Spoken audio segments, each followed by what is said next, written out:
Hello, everyone, and welcome back to D&D&D&D&D campaign number 2 of Black Ink and Blue Blood. When we last left off, the party returned to the Shadow Lily Confederacy and the city of Purha, where the original party member of 3 first met one another on the Tieshan Express. However, on returning to the city, unfortunately, familiarity often breeds contempt. And the party has, in a very roundabout manner, discovered that just as they have not forgotten the city has not forgotten them. And while the good gods-fearing folk of the Shadow Lily Confederacy are happy to see the party return and express their gratitude for the assistance they've provided in the past, others have remembered them in a less friendly and jovial manner. Regkar, the royal alchemist, has come to call upon the party's debts. However, he has revealed that most of the party's debts have simply been passed along, as the Scar Concord's theft of their items accidentally exposed them to the alchemist's desires for payment, with the exception of our kobold rogue, who managed to smuggle his item under the nose of the Concord. The alchemist, however, said that he would consider the item yours and the debt paid if you persuade the party to stay away from the Confederacy whenever Barbarous comes to claim what he believes is his. However, once the battle is over, you're free to do as you like. However, the alchemist, feeling bold, perhaps overplayed his hand and attempted to sequester the services of Tuco Slitherite, a born and bred assassin, to assassinate the sister of What's-His Gyogre. However, morals got in the way of payment, and Tuco spilled the beans, revealing to the party that the alchemist wants Melina dead, but also has the capability of curing what has been done to you. All the more pressing, given that, according to the alchemist, your ichor infections are slowly killing you, which is partly to blame for Lucian and What's-His personality defects.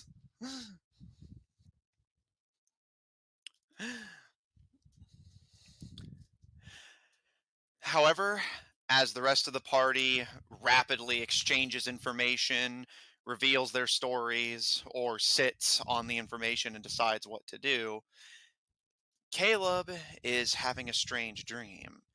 A dream of tentacles and exhaustion and misery. And that is where we pick back up.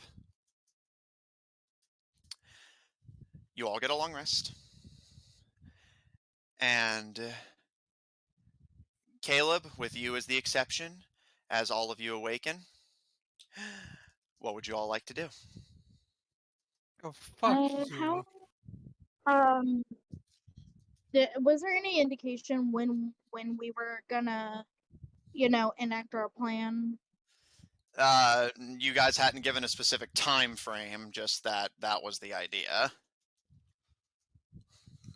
How far away is it to go visit my boy Pietro? You have no idea. Fuck it. I'm going to message Pietro. Okay. Who the fuck So is I'm gonna this? say, hey, hey, hi. I'm in town, and I thought, we could meet up. I miss you. And that's the message. Okay. There's a brief pause before you get a response from Pietro. Oh, hello. What do you mean back in town? I'm away at the moment. But how long will you be in the area? This is so tempting. I hate you, Matthew. I did. Fuck it. Do I know how long we're gonna be in town? Nope. Didn't Caleb make it Okay. pretty clear he wants to be on the way as quickly as possible? Yeah, like the plan was just to stay here for the night and then head out in the morning. You guys have just been getting distracted. Okay, so Mira replied, not for long. We're actually headed back to Tabedran. Are you adventuring right now? I'm so proud of you. Did you bring your mace? No, I'm just with the president right now, in the capital. But if you're leaving, then good luck and stay safe. Okay, I'm not gonna reply because I'm not gonna waste another 3rd level spell. Just kidding. That's what you do so well. That's what Lucian does I'm so gonna well. I'm gonna go downstairs and get some breakfast. Okay. Kara will, of course, accompany you. Zephyr? I'll fill in Caro with the dirty meat.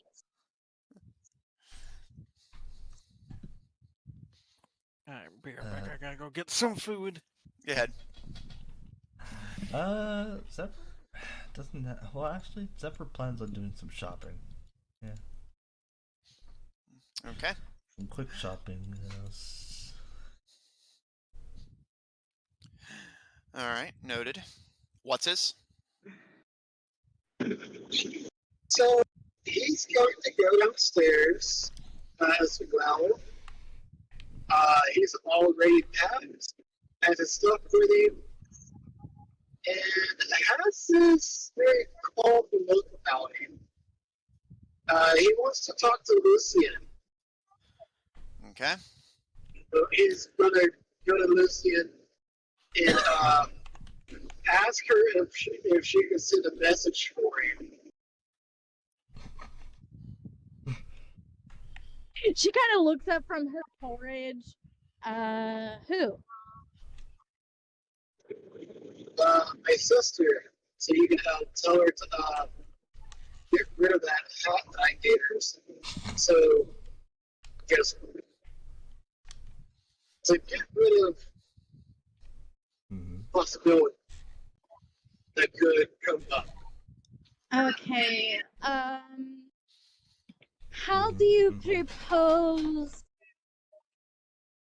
Like, how do you propose that? Like, do you want me to tell her, oh, you should give it to someone else, or put it in a box somewhere and put it in the ocean? What do you want? Just tell her to give it away to somebody else. Doesn't have any real power. False alarm. Maybe a peasant or something. I don't know. To somebody else. Gil, I'm not going to lie to you. I already sent some messages today. I could send another one, but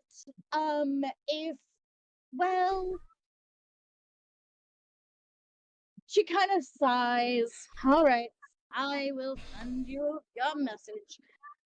I'm going to send a message to Molina. What's going on? It's funny. It's funny because I actually know somebody named Molina. They're basically saying that they're gonna go mess. They're trying to get his sister to pass on her debt to a peasant so that she won't be in danger. Yeah, which I'm doing. What a great move, guys. Yeah, wow. What an honorable thing to do for what's-his. Well, it's like also what a random thing to do. Like, what's the reason behind this? Well, honestly, what's his, as far as honor goes at the moment, it is out the door. That implies you had any to begin with. He should just turn on his. He should just turn on his morals pretty quickly. You literally got kicked out of your country's military for having bad honor. That's Well- funny. I did not know that. Well, no one. Well, they got to kill. Regardless, But my thing is, family comes first. my main question is, what reason? guy- What's the reason guy for this? literally got kicked out for not doing what his family wanted. Keep in mind. Like, the family he likes. Give somebody else your curse, sis. Oh my god. Okay, I'm gonna send a message to Gil's sister. Okay. Oh, fuckity fuck. How am I going to sum this up in 25 words? Hang on, While you're give me- deciding give on me- that. Give me a minute. Yeah, give me a good minute.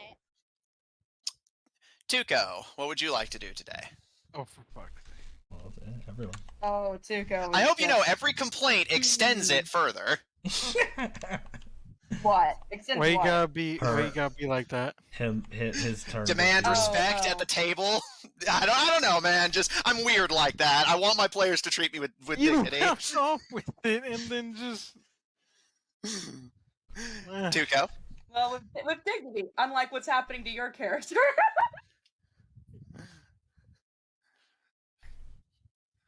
Oh. Okay. All right, so Tuco, he is awakening, and fuck it, he's just gonna join the rest downstairs. Okay. Lucian, as you're thinking over how to communicate this odd request to what's his sister, Tuco, you come downstairs after a small delay and join them. Lucian appears deep in thought. What's is seeming to be insisting on something. Caro gives you a wave as you sit at the table, and you see Zephyr come downstairs briefly, but with nary a glance, just head outside and into town. Caleb, oddly, has not come downstairs yet. Yeah, our boy likes to sleep in. It's fine. I mean, it's wrong. true. Yeah, that's not wrong. Yeah, to be fair, that is an established Oh. character trait of his, so... I mean, yeah, it would be weird of us to randomly like, oh, where's Caleb? Oh no. What? Like, Oh no. it's almost as weird as randomly talking about that item. Okay, Not the hat. Yeah. I'm ready. What hat? You are. Well, the whole reason she's talking to Lucian is to tell her to get rid of the hat that she gave. But the thing is, neither What's-His nor Lucian organically know that the hat has anything to do with this. Oh shit. So, I am All so you- sorry. Oh, really? I I thought it was conveyed. All you know is that Yeah. the alchemist wants her dead. You have no idea that that your hat that you got from him has anything to do with this. Oh, I'm so sorry. Scratch that bit. Don't let it happen. I don't want to metagame. I'm sorry. I'm so sorry. Like I said, we just need to like keep notes. All right. Well, to be fair, though, the thing is, at least in the past, Lucian has had a habit of taking notes on things that happen to other characters, and then forgetting. Yeah, I've been trying to get better at that. If you're not there, don't write it down.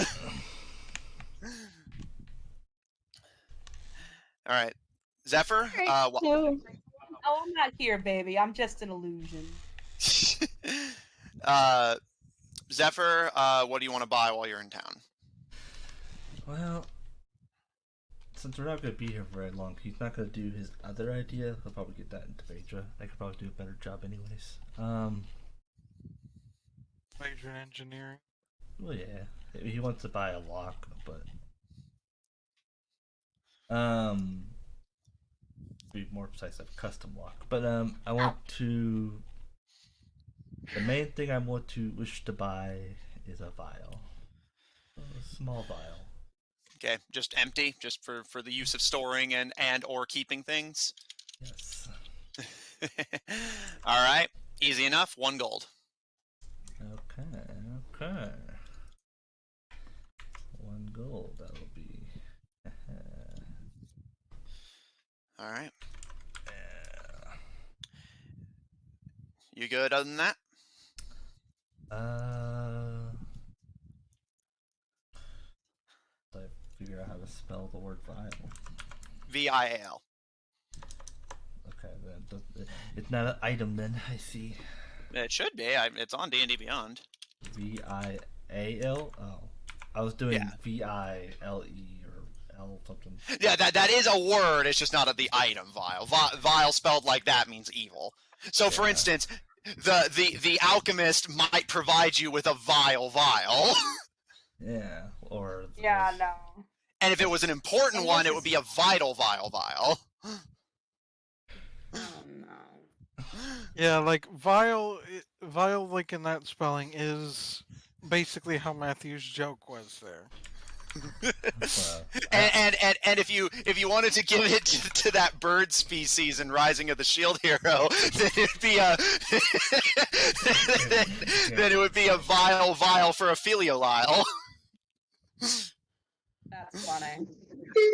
You really had to work that one. You had to literally reference something from a fictional story. I was trying to think of other things that rhymed, but I guess in the end I was just spewing bile. Oh, now you're just piling it on. Hey, I do it with style. I'm slow clapping. Slow clapping. Anyway, anything else, Zeph? I guess I won't go for like a custom lock, what I like, but how about like just a lock? Yeah, just yeah. All right, to get yourself a vial, 1 gold as mentioned. To get yourself a regular non-magical lock. Yeah. That will cost you 10 gold. Damn, bro. Apparently only rich people get to lock their shit up. Hey, because bear in mind, in this time period, you got to go to a locksmith. You got to go to a guy whose whole thing is making locks. Yeah, like I said, I plan on getting a custom one later, but... And this is why the sci-fi era is the best. Yeah, you get things for like 1 million credits instead of 10 gold. Yeah, you get 1 million social credits. Yeah, that's about it. Space China. That'll be it. He'll return to the party, I guess. Okay. As the 4 of you at the breakfast table sit and eat, Zephyr returns after about like a half hour. A few new purchases in bag, and it's about this time that paper or plastic. Neither. Zephyr keeps everything in his. I believe your bag is leather, ain't it? I mean, yeah, I just have a leather bag, and then I have, all the bags of holding. Do you get it? Yeah, I got it. It's just I was answering you literally. Yeah. And it's about this time that Lucian, being the most observant, keen mind and all, you're the one who catches, again, Zephyr returning after about a half hour, that at this point it's been about, you'd say roughly like 45 minutes to an hour since everyone's gotten up, and Caleb still hasn't come downstairs. I'm gonna look at Chico and I'm gonna go and check on Caleb. Pretty sure Caleb I locked guess his little door, blood right? has been sleeping in a minute. I assume you. Okay, I'm gonna keep eating. He usually sleeps in, but I'm a little worried.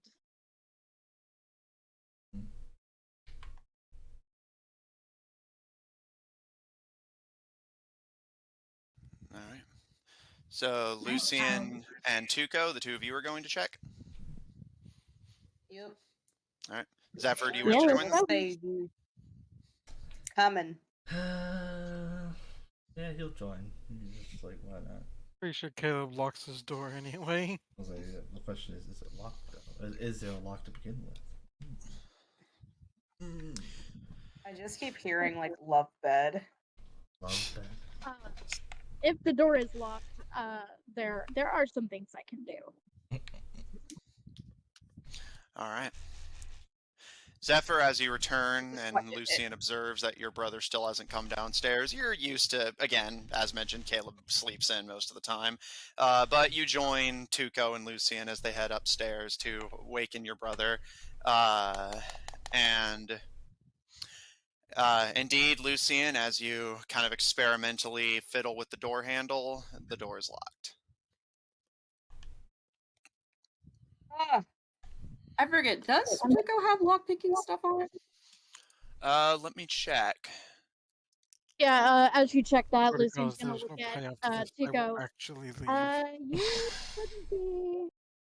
Oh, I'm sorry. I can't hear Zephyr. I'm sorry. I didn't mean to interrupt. No, I was just laughing at the fact that I was laughing. Okay. You're good, go. So, Lucian will say to Tuco, you wouldn't happen to be good at unlocking doors? And Tuco, since you had asked me, yes, you have lockpicking tools on you and the skill to use them. Thought so. That's what I thought so. I just wanted to make sure. Because another thing is these sheets are so big. I don't know what I'm looking at. Don't worry, you'll get used to it. So I gotta go get food now. It's Go ahead. done for real Alrighty. this time. How does I don't know what my modifier is, but 12. Okay, so you rolled a 12, and then for lockpicking, So I it's your think Lucy, I might have a problem. plus 3 for dexterity, and then your proficiency, which is plus 4. So 12, 13, 14, 15. So that's a 19 total. Sick! Nice. Tuco? So I'll have it noted that before Tuco opens the door, Lucian's gonna knock on it, just be like, "We're coming in." All right. You're respecting your right to privacy, but barging in anyway. Yeah, I'm respecting the right to your privacy by knocking, but asserting my authority as your cleric by coming in anyway. Yeah, right. Oh, I guess I'm gonna see Tuco's skills at lockpicking and just be like, Just Lucian just being mother hen career. it's so good. Everybody's got to stare at it for apparently. well, I mean, you can basically just see observe your skills and just be like, just kind of shrugs to himself. Bruh. Yeah, bear in mind, Zephyr comes from a kingdom of thieves, so he can actually appreciate a good lockpick. Well, the thing yeah. She shrugs. I mean, it's just a shrug. Zephyr, you watch with a kind of unreadable expression as Tuco breaks out a foreign but professional-looking set of lockpicks. And Lucian, as you politely knock against Caleb's door, Tuco begins to jimmy the lock, and it doesn't take too long. It's a relatively simple one. Tuco, with a...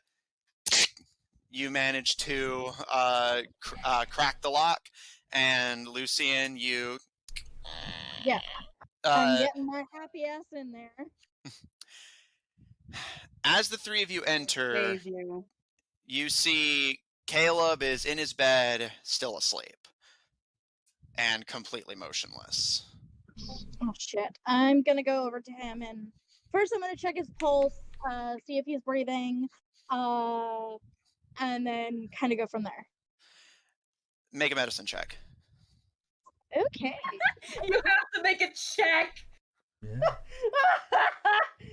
It's like, yeah, sorry, that's gonna have to be a roll, buddy. I rolled a fucking natural. You can't do the base act of just leaning down and putting your ear to his mouth to hear breathing, or like. I rolled a natural 1, so 9. Lucian, you start checking his pulse, And when you don't immediately feel something, you start to panic. But Zephyr and Tuco, you note just through literally looking at him that he appears to be breathing just steadily as if he's in a deep sleep. Alright, what happened? Lucian thinks you're dead, but Zephyr and Tuco can see you're just really, really deeply asleep. Nah, you're dead. Oh. You're dead. Roll new character. I'm gonna take.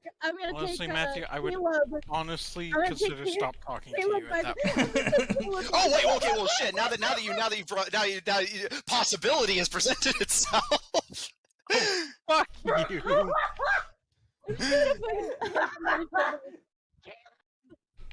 Oh man. Oh. All right, so Tuco. Well, we is gonna both go over know we and both I guess- don't want that. Making him awake. Caleb, please wake up. Don't be dead. Alright, so I'm trying to read this damn thing. Okay, so I'm gonna do an Arcana check. To try to see if it's magical means. Yeah, because... Make an Arcana check. Yeah, I'm learning. I'm using Yeah. the sheet. Alrighty, a 12 plus a 6. Again, damn. So 18. So, yeah. Tuco, you watch with some amusement as Lucian is definitely overreacting, but whenever Caleb doesn't immediately wake up, that does actually get your attention, and you kind of look him over, and you realize Caleb has slept in the carriage near you, and you've shared a camp with him for a few weeks now. You know, at least offhandedly, how Caleb sleeps. He sleeps in, and he tends to move around a lot, but it looks like Caleb hasn't moved from the position he fell asleep in all night. And it does, for you, conjure some familiarity. Never mind, the reason why he locks his door is because he's used to sleeping without his clothes. Yeah, we're not dwelling on that. That's why I said Yeah, Lucian's gonna have a problem. No, yeah, I was about to say.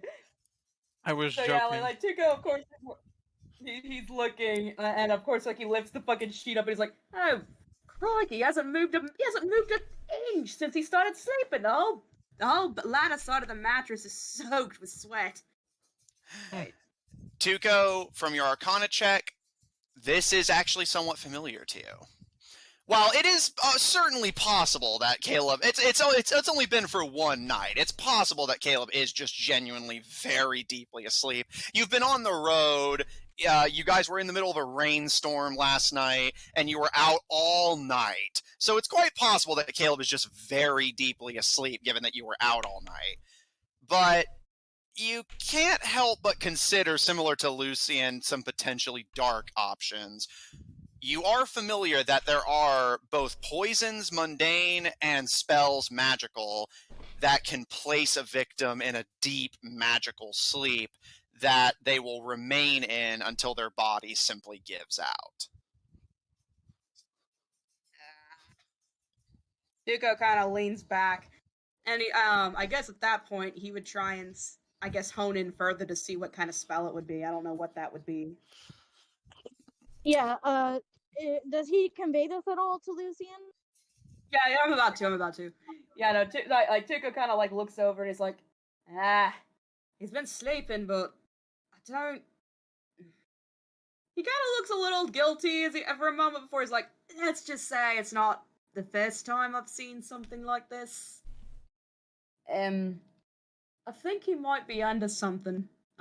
If not under the weather, definitely under some sort of spell or hex.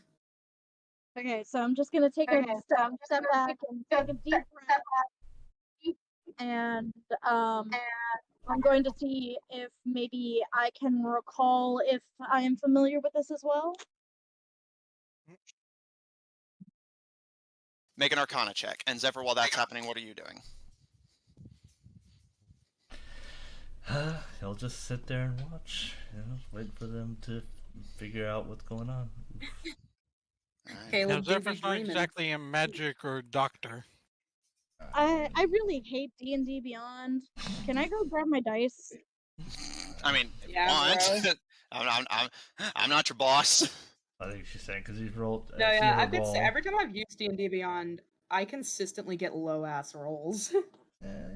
It's random. Same.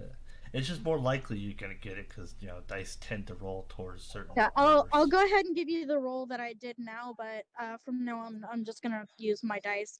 That's fine. I got a 10. Okay. Lucian, again, similar to Tuco, you've heard that magically or chemically induced sleep is a thing. Your father has actually taken advantage of such magics before, but the cures tend to vary, and you can't rightly recall off the top of your head. And even if you could, you don't know whether Kayla's been poisoned, whether it's some kind of magic. You're not even positive that something's wrong with him. It's possible that he's just very deeply asleep. It's within the realm Well, of there's always- possibility. I'm going to look at Tuco. I do have a spell that I can try. Dispel Sure, magic. if the bloke's just sleeping, we can always just try and I don't know, play a loud noise or something, throw water on him. Well, you mentioned maybe him being poisoned. I can maybe help with that. Very true. Hey, you, Zephyr. What? Hey, can you be a dear and go grab me some water? Preferably cold, just in case. Since you can't really, contribute much right now. Yeah, as he does that, I will cast Lesser Restoration on Caleb. As y'all say this, Zephyr doesn't move. Or Damn, bro. not.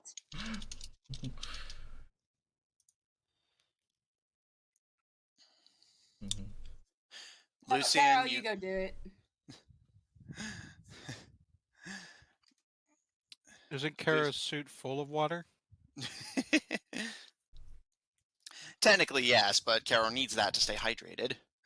But be replenished. Just imagine her squishing her cheeks, and just squirting you like a little toy. Yeah, like one of those little fish, remoras. Oh, yeah. Caro gives you a nod. Okay, and leaves the room as Zephyr watches impassively.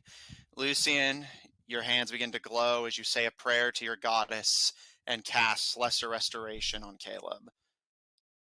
And nothing happens.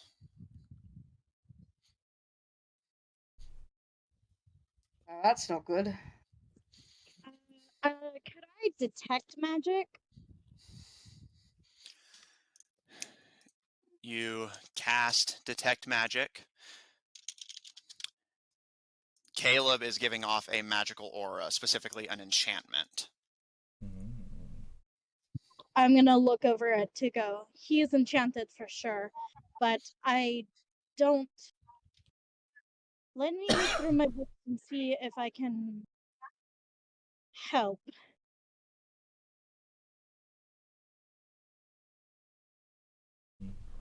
All right. Let me see. I need to see if I'm good for any of this. Dealing with magic. Yeah, I'm not very magical, I don't think.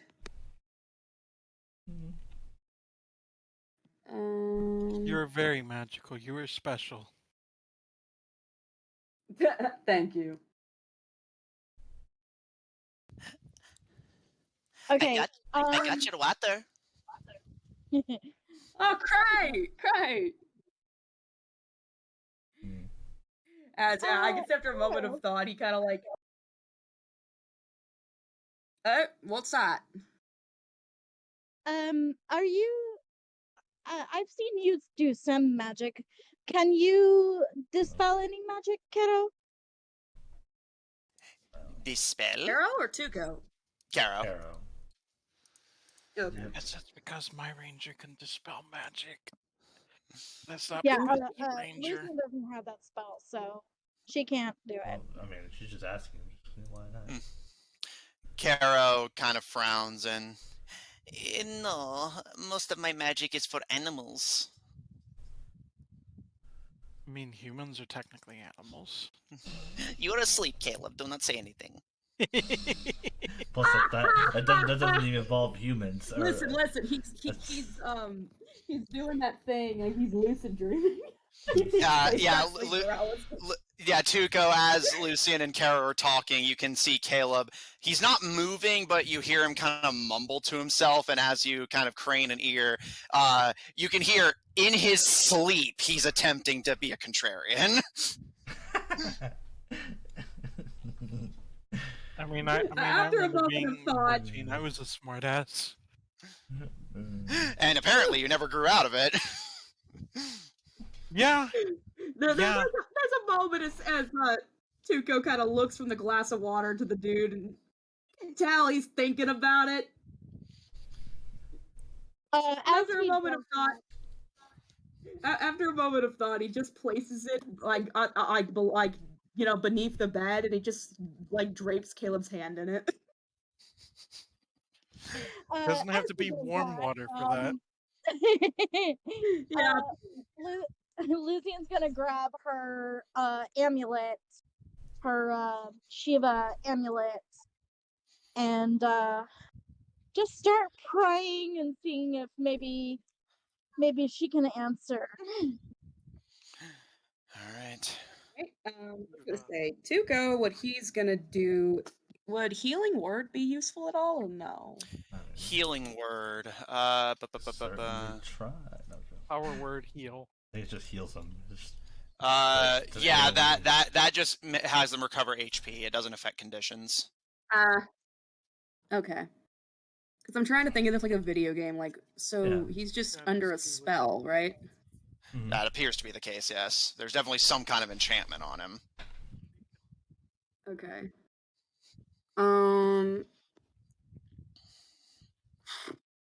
Yeah, I'm not very... On the very least, I guess I'll try and investigate. Investigation, try and figure out which spell it was. Okay.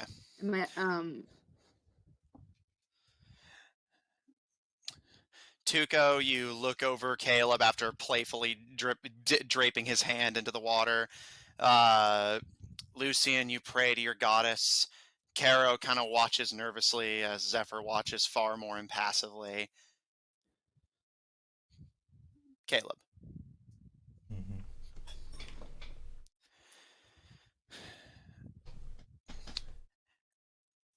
Your arms and legs are bound. You feel like you're drowning.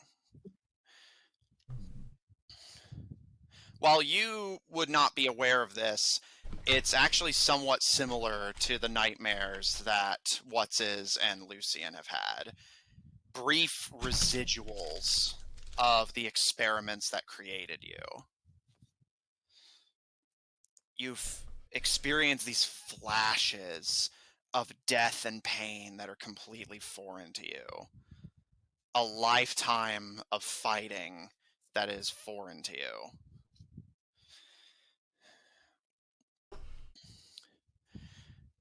As your vision clears and the choking sensation passes, you find yourself in an unfamiliar village.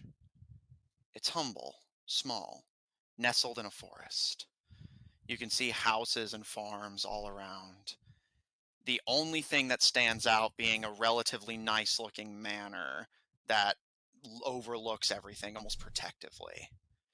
But the first thing you notice is that this village appears completely empty. It's clearly a place where people would live, but there's nobody here. As if all the life in it just suddenly got up and left. There's no sign of struggle. No buildings are damaged. No blood. Just emptiness. And you notice, as you breathe in the air, this acrid, horrid stench of death and decay. As if there is carnage that you simply can't see.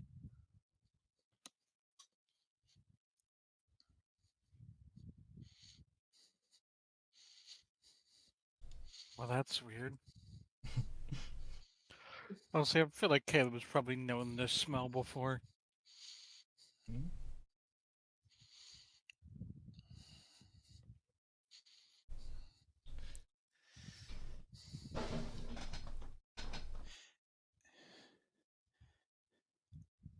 I think Matthew's broken. Oh no, I'm Why just do waiting to see if you do anything. Did you just sit there?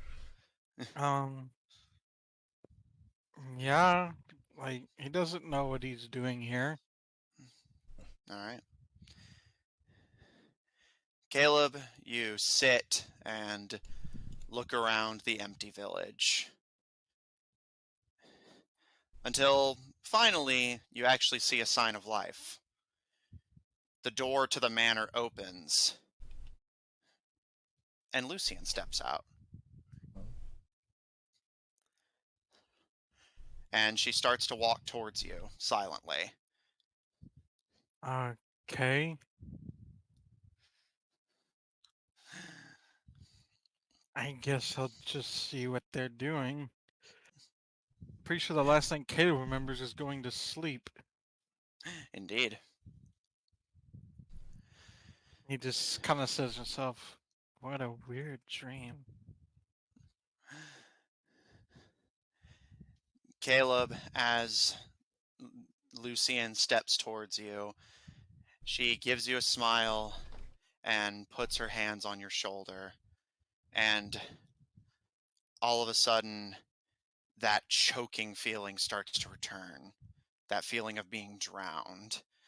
She gives you a smile that grows wider and wider and wider, Caleb far too pushed them wide. away. As you try to move your arms and push them, you realize your arms are bound, and looking down, Lucian's fingers have extended into the tentacles that had bound you before. Can he kick them away? As you go to kick, your legs are bound, and you're fighting and struggling, and as your vision starts to go dark, Lucian's smile grows impossibly wide, and as your vision goes dark and you feel like you're suffocating, Caleb headbutt them?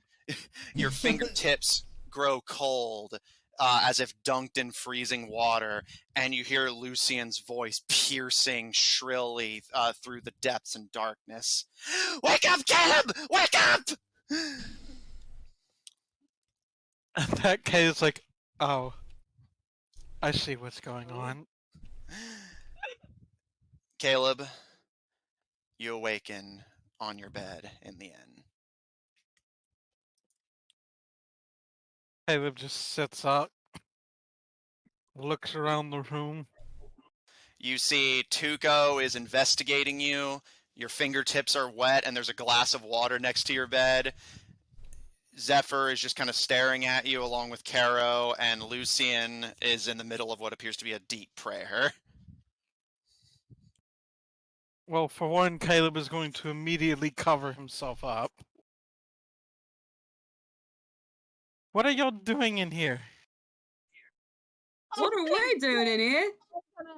I'm gonna hug Caleb. More like, what the fuck were you doing, mate? Leaping. And apparently getting Sleeping? pranked. I'm just gonna As he like, licks to his hand that's wet. Mate, you had a spell on you. Oh, is You that just what woke that up. was? What Yeah, were I you just had a doing? really Yeah. weird dream. No, mate, it wasn't a dream exactly. Well, yes, it is a dream, but it's more of a hex. It's a whole thing. Point is, you're back, I think.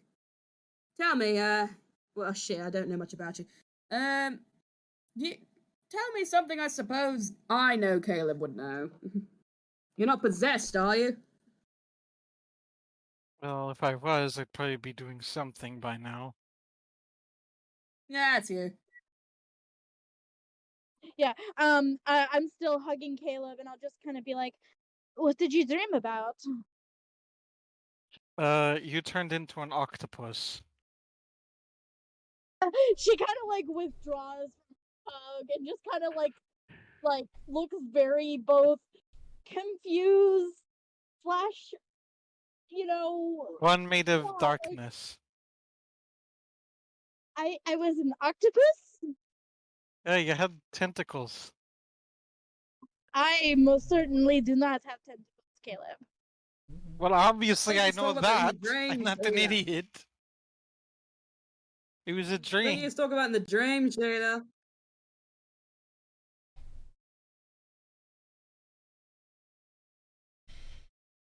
Well, Now that he's awake, we're gonna head out. Yeah, do you Yeah. think you could, like, leave so I can, dress myself? Yeah. Yeah, We'll be sure. downstairs. As everyone files out and Caleb, you start to gather your things. As you get up, you realize your body is sore from being motionless for so long, and despite how long you slept, you don't feel rested. It was just like, Lucian, do you have a spell for aches and pains? Uh, Or let does Tuko Amelia have a look for potion? spells. I mean, I've got a few Let things. let me look through my stuff.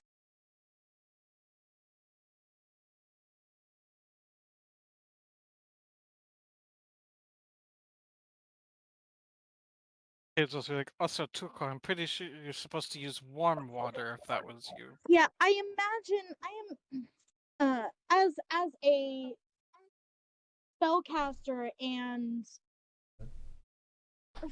cleric, would I know if any of my spells would work for his aches and pain? Make an Arcana check. So did Tuko hear it Yeah, Caleb said? No, I did. I was waiting to react to it. I was gonna say, just wait. You're telling me you were locked in a deep spell cast like making me Sleeping Beauty, and you still somehow knew that I put your hand in water. Well, that's Oh, impressive. Well, I woke up, and my hand is wet, and there's a glass of water in perfect spot for my hand to go into.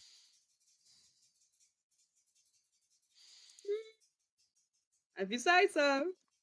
Do you know something I don't? As he gives a little playful wink.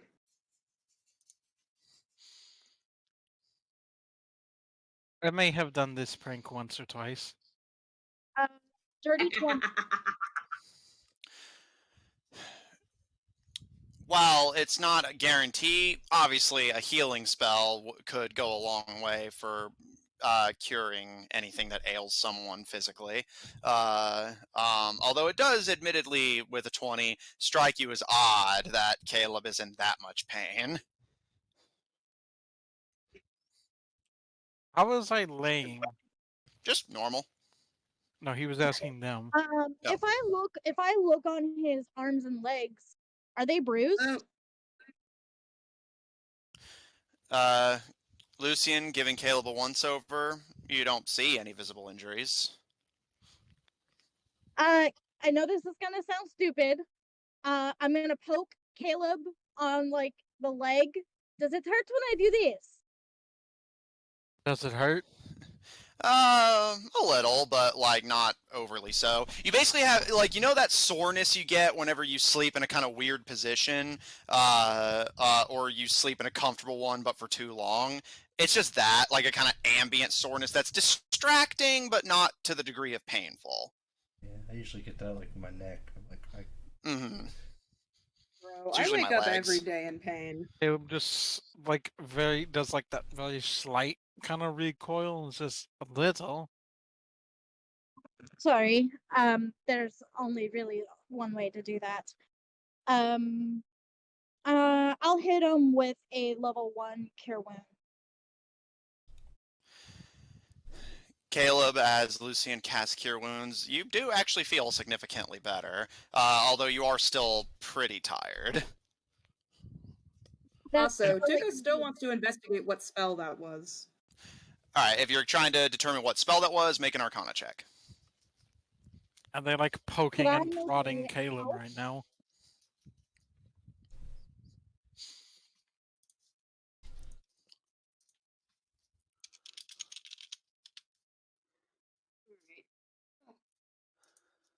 I heard Amanda say something. Matthew? Matt, Yeah, well, yeah. So somebody's gonna have to complete a thought before I can respond. Are they I poke? asked if I Sorry. could, after I'm done healing Caleb, if I can help to go try to figure this out. Sure, I'll allow that. Tuco, roll Arcana with advantage. So are they basically just poking and prodding Caleb right now? Lucian certainly is. Absolutely. Oh boy. It's actually pretty Alright, so interesting seeing her do it because, like, she's very meticulous and precise about it. You poke them one area. Like, I'm very precise at where I poke you. Poke. Poke, poke, poke. okay, 17 plus a 6, so... Okay. She kind of notes, Caleb, you're so skinny. And Caleb was just like, aren't there rules about people older than me touching me? Oh, come off it, mate. She's a doctor. Tuco, as you and Lucian kind of put your heads together as Lucian examines him, Tuco, you are, given your profession, very familiar with these types of magic. You know that it's actually a very basic, easy spell to put someone to sleep, and it's not an altogether difficult potion to put someone into basically a death sleep. So I will say, you know that it is a very basic and low-level concept, which unfortunately doesn't exactly narrow down who could or could not have done it, because frankly, any asshole with a spell book could have put Caleb under a spell like that. It's not altogether that hard. But I will say, you know that it is an enchantment that will wear off if the target's body comes under physical harm, or if somebody uses their action to wake them up. So basically, they don't cast sleep. Don't cast the spell sleep.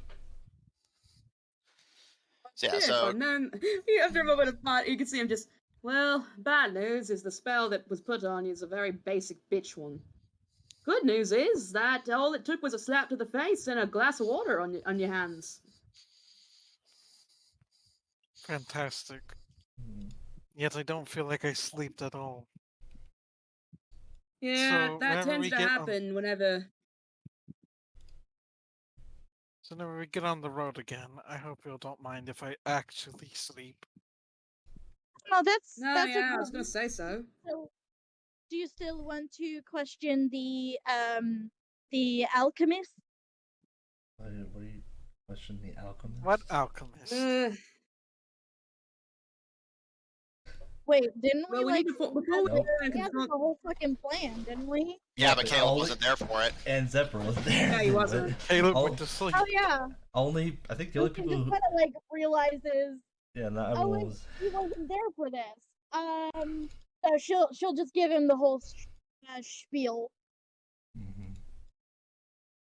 So you're telling me this alchemist has a way to fix this problem? Fix what problem? I thought Lucia just explained yeah. everything. Yeah, that's one problem with the whole just. I just say everything. To No, my I already remembered. the plan was to basically make him tell the truth and, give him the, third degree, as it were. You get Yeah. you get me the right instruments and get me in a room with him and he'll talk.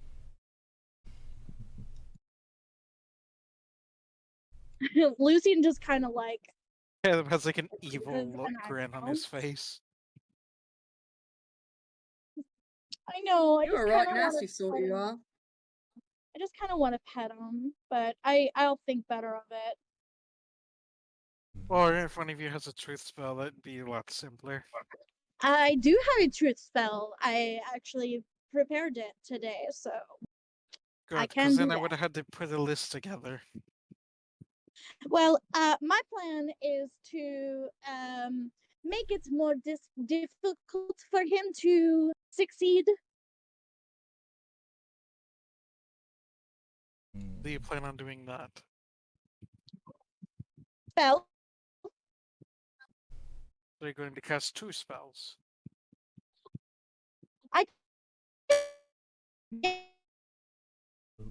Lost you. Internet lost. Probably went through a tunnel or Internet something. lost. And I was about to say, I know that Tuco, does he have the thing to be able to create like a truth potion or something? Let me check. Yes. Serum. Did you hear what I said? No. No. We kind of No, you kind of cut out. had a dead spot. Yeah. No, Yeah, sorry about that. We had a dead spot.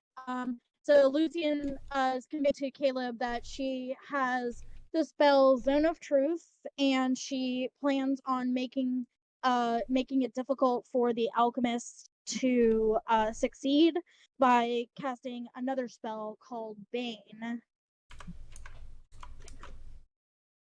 Magic people have to, like, concentrate on their magic. That's the thing. Only Bane is concentration, and as long as the other one isn't also concentration, I can still cast the other spell. Oh. See, I'm not much of a magic person. Most of my problems are solved with a sharp instrument. which is exactly why, out of all of us, it makes the most sense that you got cursed. Mhm. You got cursed. You see, that's the thing. I usually don't leave people to curse me.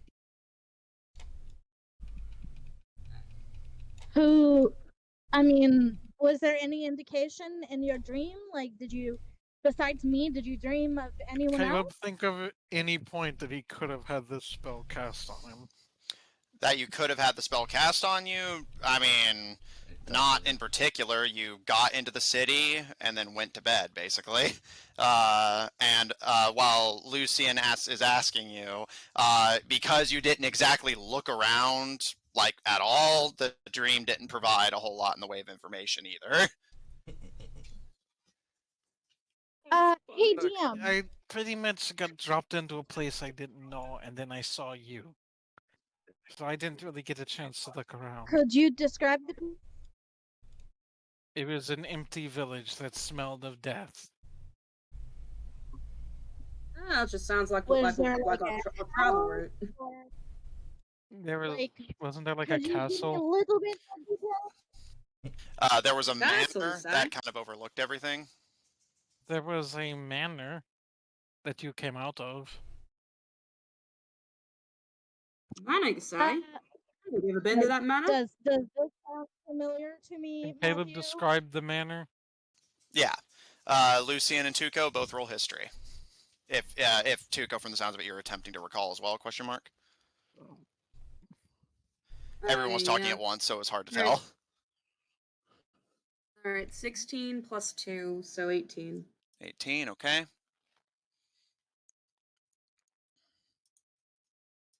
Uh, 27. Lucian and Tuco kind of glancing to each other as Caleb describes it. You're frankly, the description's pretty vague. The description Caleb gave you could have described any number of villages in Yav, not to mention the rest of the world. You think about it, but there's just not enough information to give you anything. Like even if Caleb was artful with his descriptions, the description of village with a mansion with nobody in it tells you nothing. Okay, I have another question.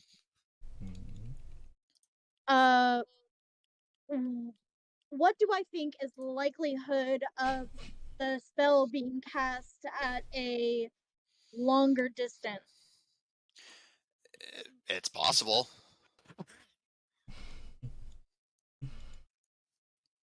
I'll kind of look to the others. I don't mean to, bring this up, but it's possible one of the Scar Concord could have done it. I mean, easily Lucifer. I mean, he's very magical like me. So, I mean, What would be it's the point? possible. It was such a low-level spell. You would think if they wanted to cast something on me, they wouldn't cast something that could be easily gotten rid of by someone just trying to wake me up. There's a moment of pause from Tuco as he kind of looks up and his pupils kind of shrink. What if you're just a distraction? Very well That could would. be. In my knowledge of thievery and sneakiness, that would be interesting. Who's missing? Is it just I Watson's? mean, yeah, just Wes's. Where's Watson's? He's right downstairs, I think. Maybe one of you should go check. Okay, you're Yeah, I'll you're go. good. Okay, I'll go check him if you're good. Yes, I'm fine. I just need you to leave so I could get ready. Okay. I'm gonna go find Wes's. All right. Tuco, Zephyr, anything from the two of you? I mean, he'll leave. I mean, he has nothing. He has no reason to stay here.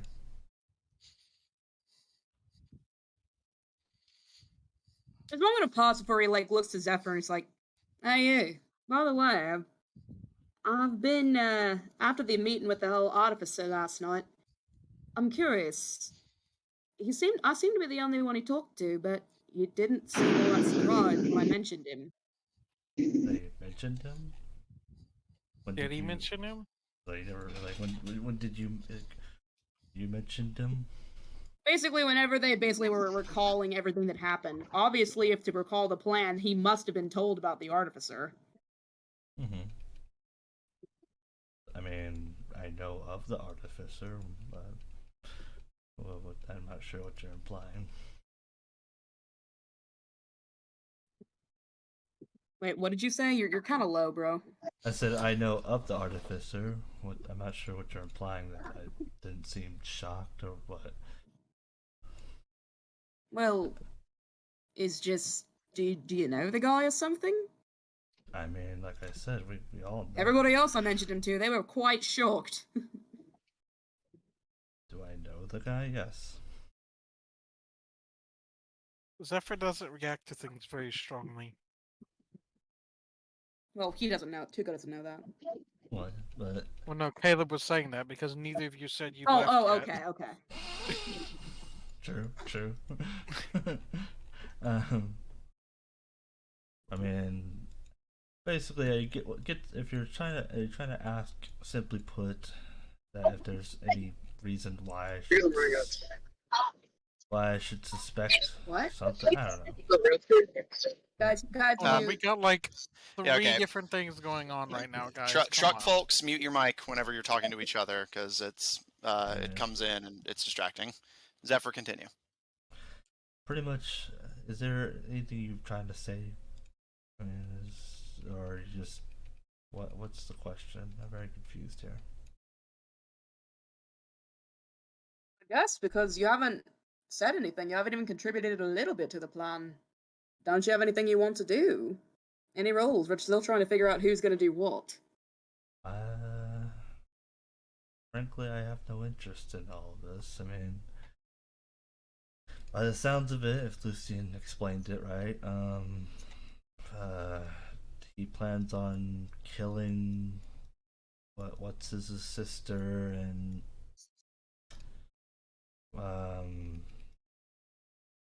yeah, I mean, it's about as all as that's about the biggest information I hear, and And you don't want to help? I mean, I have no interest in helping. I mean, I'll be there probably, but why? What reason for me to contribute in all this? I have no stakes in this. Maybe not, but this is your traveling party.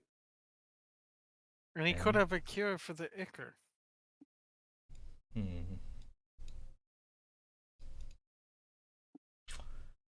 Well, You don't talk much. Yeah. I find it easier, to keep quiet and simply put, try not to talk too much as, a certain someone we know. If I have an opinion, then I will state that opinion. Usually, I can go one way or the other, as there's really no situation I can't bring myself out of. Props to your confidence, I guess, but alright. As for you, Caleb, what role do you want to take up in all this? You want to be our little head torturer or something? Oh, I could do that. It's part of learning how to kill people. Also makes you very good at inflicting pain on them. Believe you me, I know plenty, but I'm trying to get everybody involved so everybody has got something to do. Well, if Lucian's truth spell don't work, all I need is some sharp objects and I can get it out of him.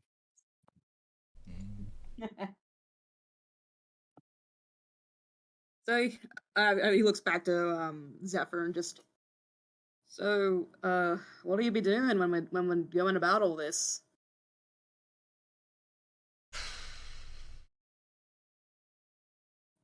Zephyr will kind of start heading out and just simply state,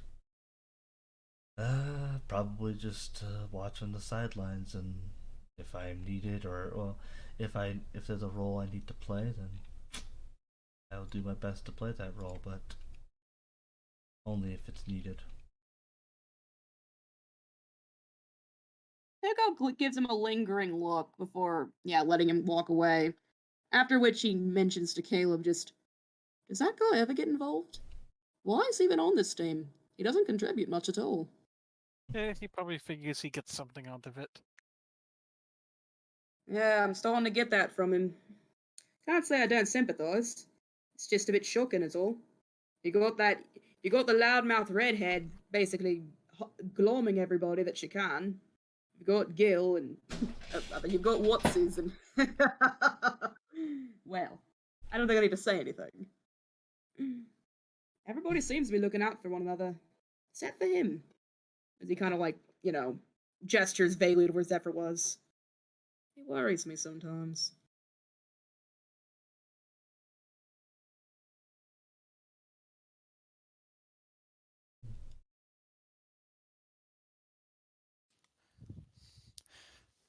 Lucian, as you make your way downstairs to What's anything noteworthy from the pair of you, or are you content to just wait for the party to regroup? So What's is there? So nothing's happened to What's No, you just have a relatively uneventful breakfast. It's nice to have some quiet at the table for a change. It is nice, isn't it? Yeah. Almost jealous. Here comes Lucian down the stairs. So, here comes the ruin the moon. Oh well, enjoyed it while it lasted.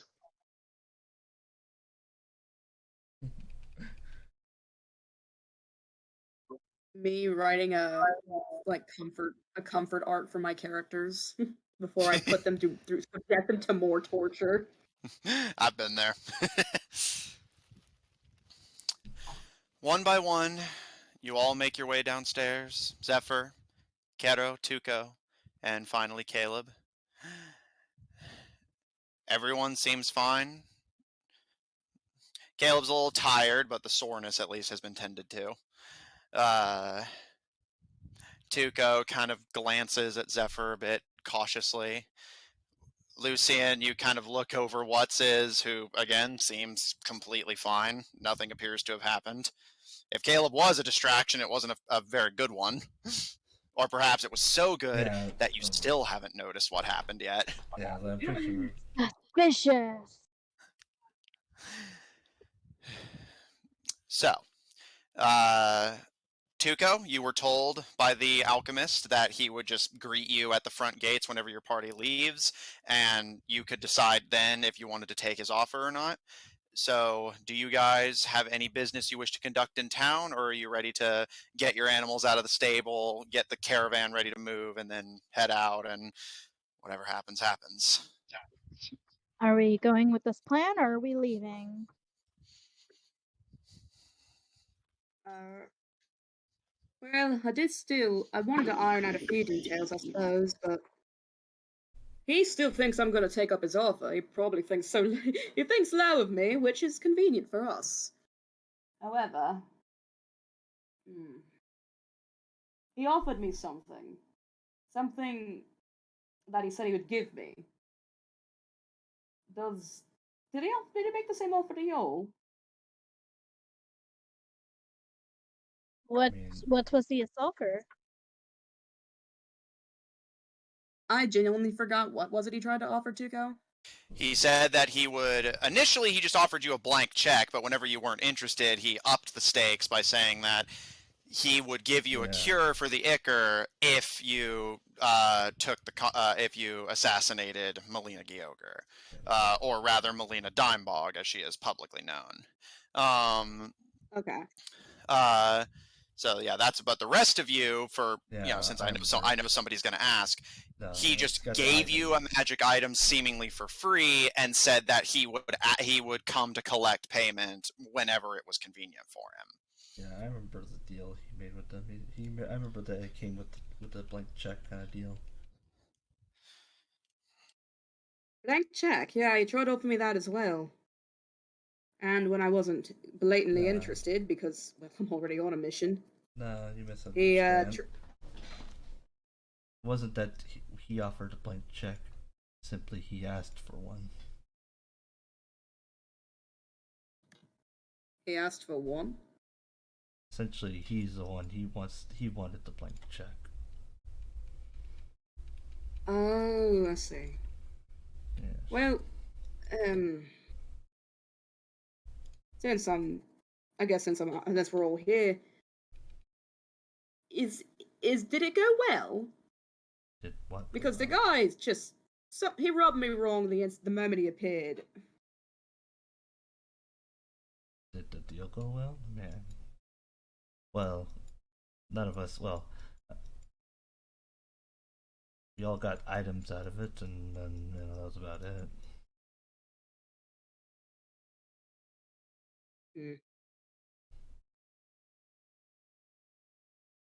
All right.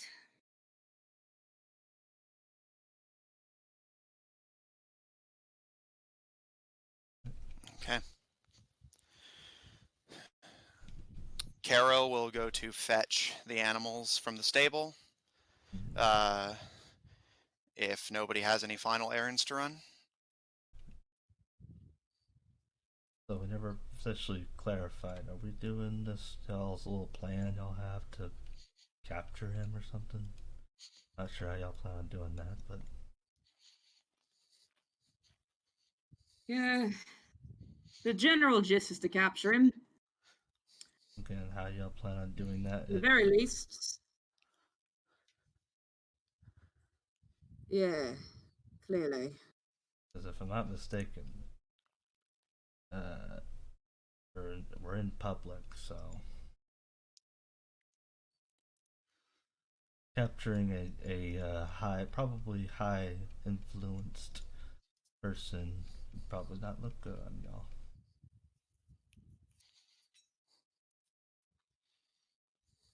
Maybe not, but I mean, look at us.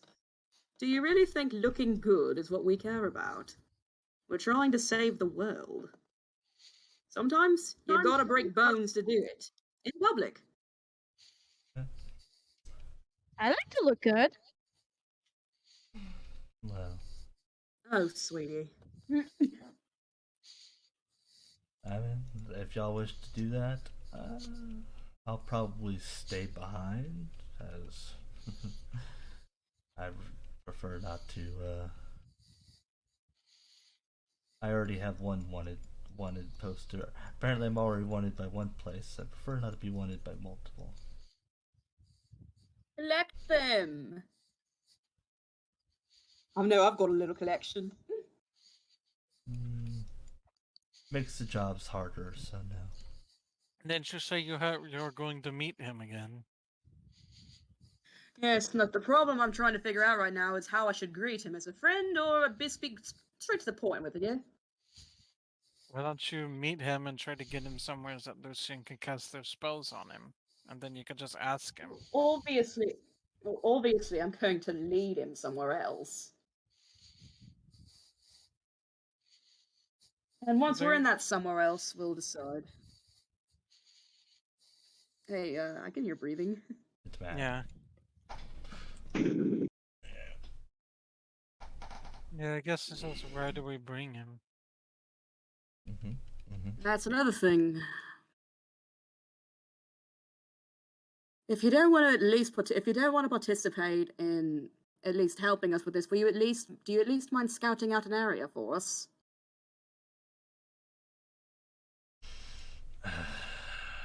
Nobody's going to say anything about a random dude just looking about. I mean, you're asking me to scout empty building? Just a good location, a place that seems, relatively low traffic.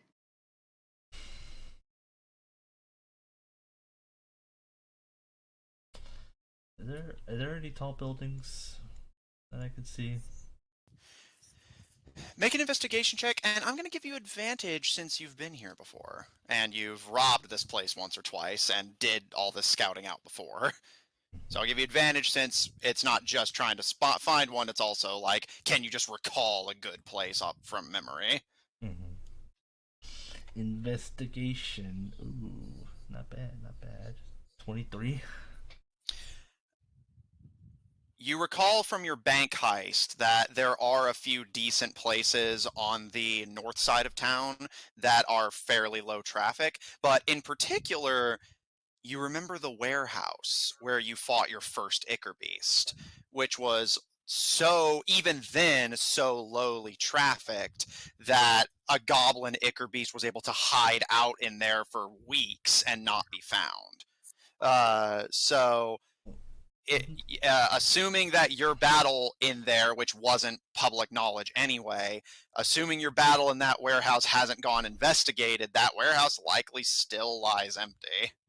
Yeah, but isn't it guarded? There are patrols that pass by occasionally, but the warehouse itself is not guarded.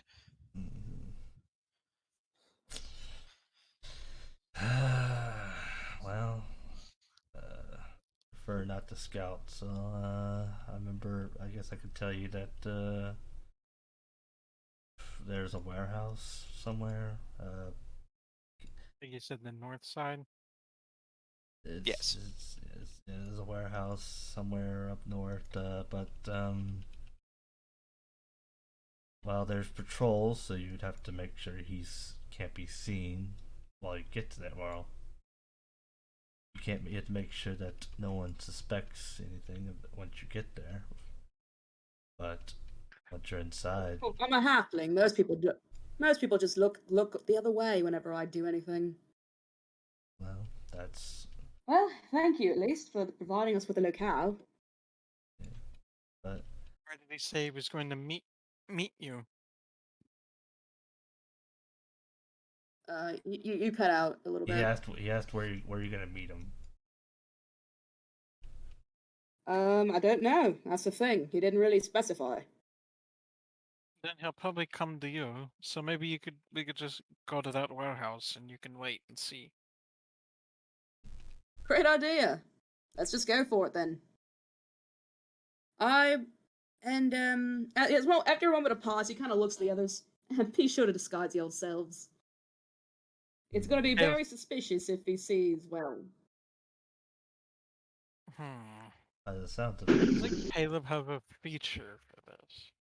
If everything is in there before, it shouldn't be too hard to find. It takes time. Oh no, that takes 7 days. Yeah, it takes time, but you can make it. What does? Caleb has an ability where if he has a week to prepare, he can make a secret identity so convincing that basically he can like pass through town completely unbothered, even if he's like a wanted assassin. Yeah, I think as long as they don't suspect anything, as long as there's no good reason to suspect, they'll just believe that's who he is. Which is helpful for a class whose whole thing is assassination. Yeah, and later on he can actually steal people's identities. Yeah. Identity theft. Yeah. And that's the biggest crime. Mm. And it's not a joke. Okay. Caleb's list of crimes: aggravated murder, aggravated assault, robbery. Okay, to be fair, Yeah, I would make the argument. I think all forms of murder are Actually- aggravated. Actually, by legal definitions, no.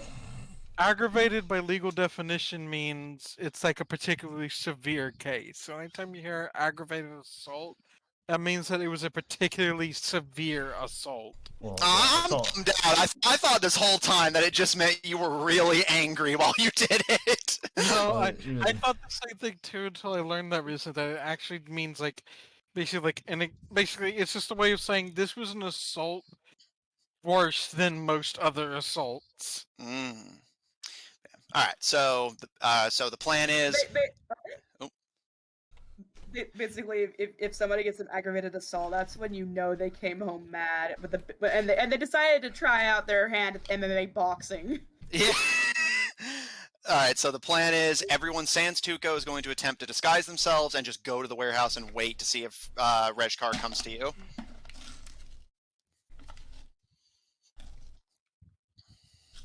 Yeah, I was even going to Okay. say like Tuco would probably just insist that they all go beforehand, so it at like syncopated times, so it doesn't look suspicious at all. Okay. Mhm. Alright. Yeah, Caleb. I think Caleb will head out. He'll take to the ruse to scout out the place, Okay. and then he'll hide in the roof. Okay. I guess a little rat. Zephyr will just go in the he'll go to the warehouse and he'll just walk inside. Okay. Caleb, roll stealth. Just hold on to your result, and I'll come I back need to to you. roll acrobatics for climbing too. Does it depend on how high the building is, right? Yeah. Yeah. Go ahead and roll athletics or acrobatics, your choice. So we're rolling 2 dice. One is stealth, one is acrobatics, and I have advantage on stealth. Yeah. Wait, is it sound based? It is sound based, but that does still contribute here. Like someone could hear you on the roof and notice you, so that counts here. Okay. So.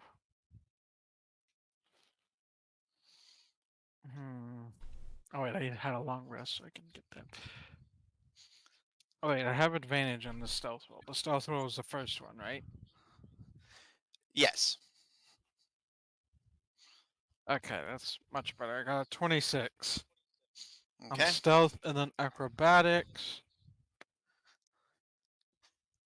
I am going to use a lucky point.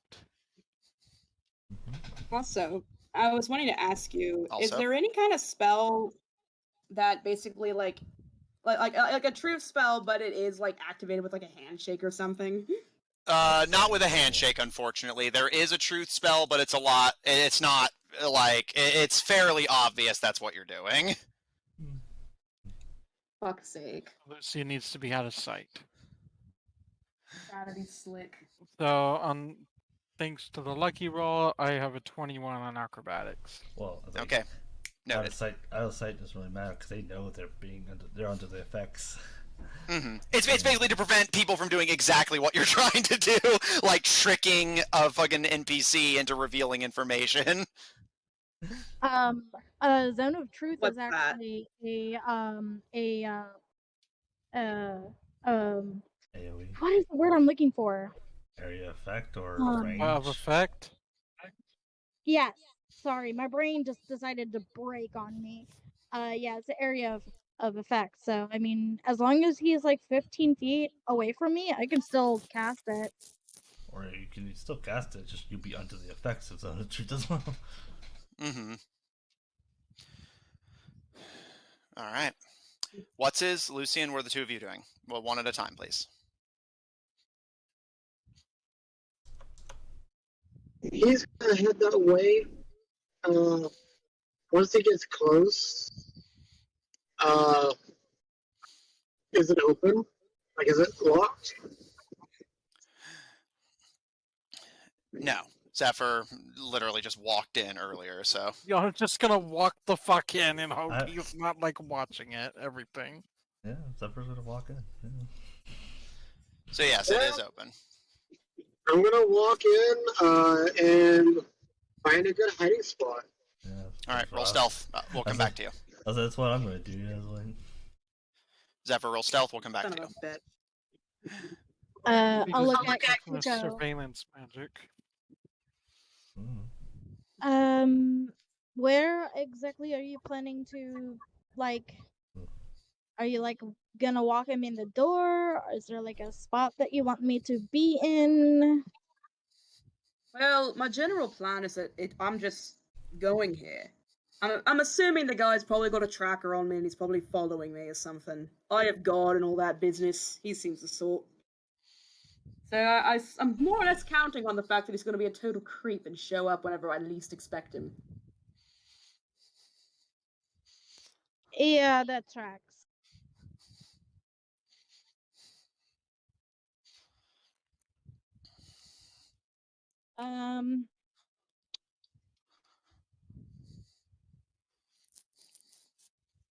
I guess I'll try to hide, but like try to be close enough to where I can cast a spell comfortably. Roll stealth at disadvantage. Can Dugo help her out with that? Sure. Roll stealth straight. I'll say as long as you keep, if he shows up, as long as you keep him talking, he won't, unless he has indeed some kind of supernatural awareness, he'll be less likely to spot her. But you basically have to keep his attention on you. Alright. Oh, 19 plus a 3. Oh, no, you don't have to roll. If you're helping her, you just need to, basically you make it to where she doesn't have disadvantage now. Yeah. That's why sometimes whenever, I have everyone rolling the same thing, I'll just say, does anyone want to help someone else to save on the overall number of rolls? oh yeah, if someone has a better. And I got a 23. All right, 23 from you, Lucian. I also got a 23. Zephyr? Did y'all roll the same dice? Yeah, I rolled the same dice because I don't trust D&D Beyond. Not that bad. I got an 18. All right. All these Tuco, stealth checks. Stealthy crew. as you suggest that everyone stagger their entry to minimize the chances of capture, Zephyr's the first to go. Makes his way to the northern warehouse, and Zephyr, you've done this before. You're frankly not that concerned. You just open the door and make your way inside. Caleb, you're the next. And Taking to the rooftops. your approach is a little clumsier. It takes a little bit of luck and a little bit of focus on your part, but you're able to find a good time and place to climb your way up with a little bit of stumbling up to the roof. Like whenever you're playing Assassin's Creed and you end up running up a wall but not climbing it like you intended to at first, and you have to change the angle. I'm just imagining Caleb doing the wonky free running in Assassin's That's kind of the vibe, but you do successfully make your way. You're almost spotted once or twice, but you manage to stick low to the roofs and make your way to the warehouse that Zephyr indicated, and you wait. And Caleb is just full on. Nothing is true. Everything is permitted. What's his third? You make your way to the warehouse, and seeing that, again, other than the occasional patrol, you remember your first time here that this is basically just an abandoned storage area. Once there's no patrols watching, you just make your way inside. Lucian, next. You make your way. And you hide close to the center of the warehouse before before sitting and waiting and just not readying yet, but like basically going over the words you need to say to cast Zone of Truth. Even if you're spotted, if you can put him under its effects and the party can hold him down, that'll be enough. And if he wants to keep his mouth shut, Caleb's got it covered. Mm-hmm. Caro is the last to leave, just giving you a smile, Tuco, and saying that she'll see you there, and disappears into town. And finally, Tuco, you're the last. All right. Make your way. Funnily enough, Oh. I was gonna say, let me have a moment. As he does this, I want him to just kind of meander about the shops at first, like buying various chemicals. There's no point in like, I guess, additional information. Just covering, basically. Mm-hmm. Okay. I'll tell you what. Roll stealth with advantage. Because Tuco is gonna make it look like he's about to build a meth lab. Meth lab? Does meth exist? Whatever I mean, equivalent. drugs exist, so. Yeah. Yes, but it's under a different name.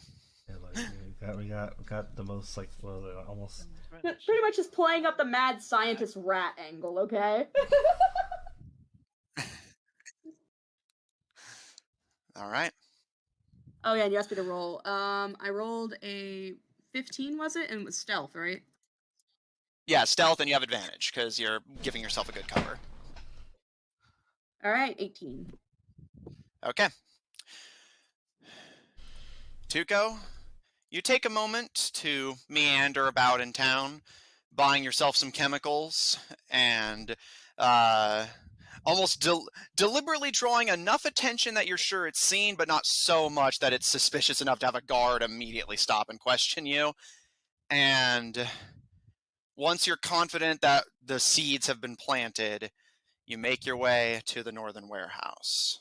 As Zephyr described, it appears largely abandoned, and after scoping it and kind of casing it for a moment, you see that, again, patrols pass by it occasionally, but don't seem overly concerned with checking it. And if what Zephyr said is any indication, it's been like that for a while. So, with a reasonable degree of confidence, you make your way inside. Zephyr, What's-His, and Lucian, you all see Tuco start to enter. Caleb, you watch from the rooftops as Tuco, again, cases for a moment, looks around, and then snakes his way into the warehouse once a moment presents itself. Yeah, I'd like to say that I want to prepare Bane as soon as I see him, and then immediately after I do Bane, I will do Zone of Truth. Okay. Alright. And Tuco, meanwhile, will be setting up all of his equipment. Basically, yeah, just opening up his little suitcase and starting to set up a little makeshift lab. Who knows? Maybe he is making meth. Okay. Man, Tuco, that's methed up. Boo. He left! That's better than, like, 40% of the jokes you make. Ooh, You know what? I'll take 40. damage. Oh, Emotional Matthew, you got us damage. to look. What? You got us to look on their comment. Oh. What's that mean? You never saw that meme where they try to get you to look at the OK sign? Mm-hmm. Oh God. Oh, I don't know if it's a me. I know I do remember that from like the Love Guru. Got him.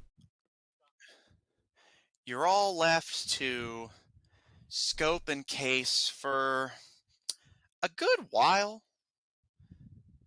Tuco, you just start setting up your little lab of chemicals, and after a while, you're able to start just actually brewing stuff just because you're left to wait for a pretty good while. The rest of you who are hiding are cautious and stay low, not wanting to step out because you're bored, only to then immediately get seen. But eventually, Caleb, you're the first to see it. Rejkar, the alchemist, making his way down the road, accompanied by a small patrol of guards. Oh shit. He passes his way by the warehouse and kind of pauses and tilts its head in consideration for a moment, almost as if stopping to think about something before nodding. And you see him turn to the guards and say something to them from the rooftops. You can't hear exactly what he's saying, but after kind of discussing it, the guards give him a nod and continue on their patrol further north. And he watches them go for a moment before kind of adjusting his midnight blue robes and stepping inside the warehouse alone.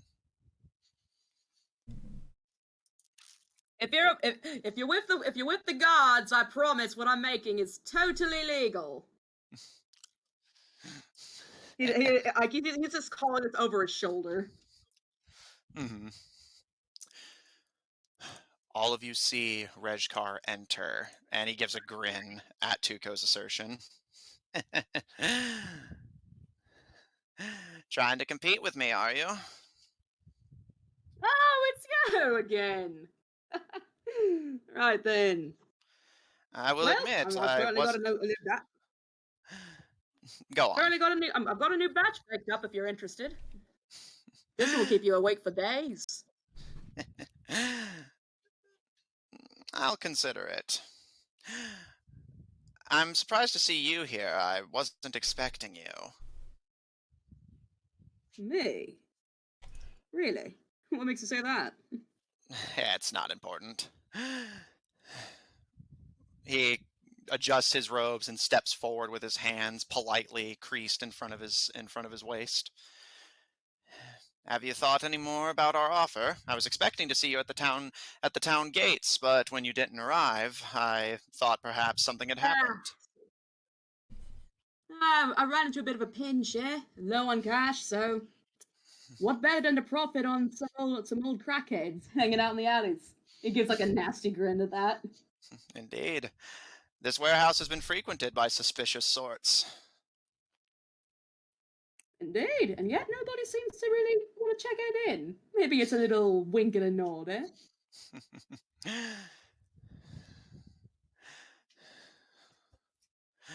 Well, what have you decided? Did Lucian cast their spells, by the way? Yeah, now Sure. would be a good time for Lucian to go ahead and cast Bane. Well, hold And that then thought, because immediate- Tuco said that they wanted a moment to talk to him first. Oh, okay. No. That moment's already passed. It wasn't to speak to him. It was to speak in general. Okay. All right. In that case, Bane. Lucian. Yeah, it's a charisma saving throw. Okay. Hopefully he's not good at charisma. I was like, it's like a thing that helps with making them suck at charisma saving throw, but they have to make a charisma saving throw in order to suck at it. Well, you just need him to fail once. All right, charisma saving throw. Yep, that's cocked. There we go.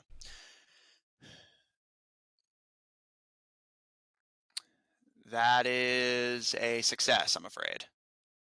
All right, I'm still gonna do Zone of Truth. Just hope to the gods. Just be like, all right, Shiva, help me out here. What is Bane supposed to do? They have to make a saving throw, but if they fail, basically the spell takes effect. If the person who got baned, if they make an attack roll or a saving throw before the spell ends, it lasts for up to a minute. They have to roll a d4 and subtract that from their roll. They were trying to make it more likely that the truth spell would take effect on him, but since that didn't work, they're just going to go ahead and put it on him anyway. All right, so Zone of Truth, that is also a Charisma 16 save, which he fails. He is under the effect of Zone of Truth. And how long does it last for turn or something? It lasts for 10 minutes. Okay. Because he realized. Well, Yes, you always realize you're under the effect of it. And plus, Lucian popping out from behind a box and casting 2 spells at him certainly was noticed. Oh wait, seriously? You could see all of that? Just big as life. Oh damn. That ruined. I had a whole thing. We're trying to. He kind of raises an eyebrow, What's but the range on it again? what's that? 15 feet range. The range of the spell. Did it hit any of the other of us?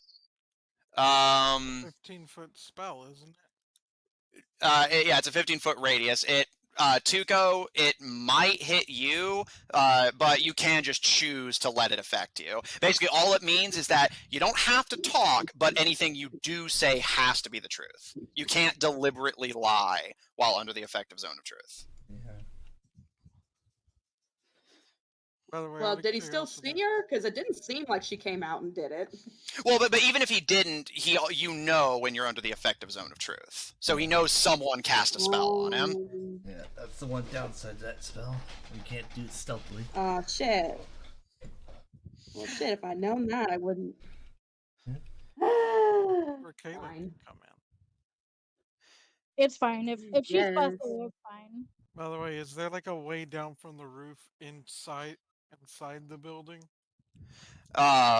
You can go through the front door, or you can try and find a back entrance. There's no roof Is there, like- access. There's no like. This roof is just completely like solid. Pretty much, at least as far as you can see. There's no like. Okay. I guess Caleb's gonna have to climb down then. All right. I was wondering if with it being like a warehouse, it would have like a window on the roof or something. You can climb up there and check if you want. He's on the roof.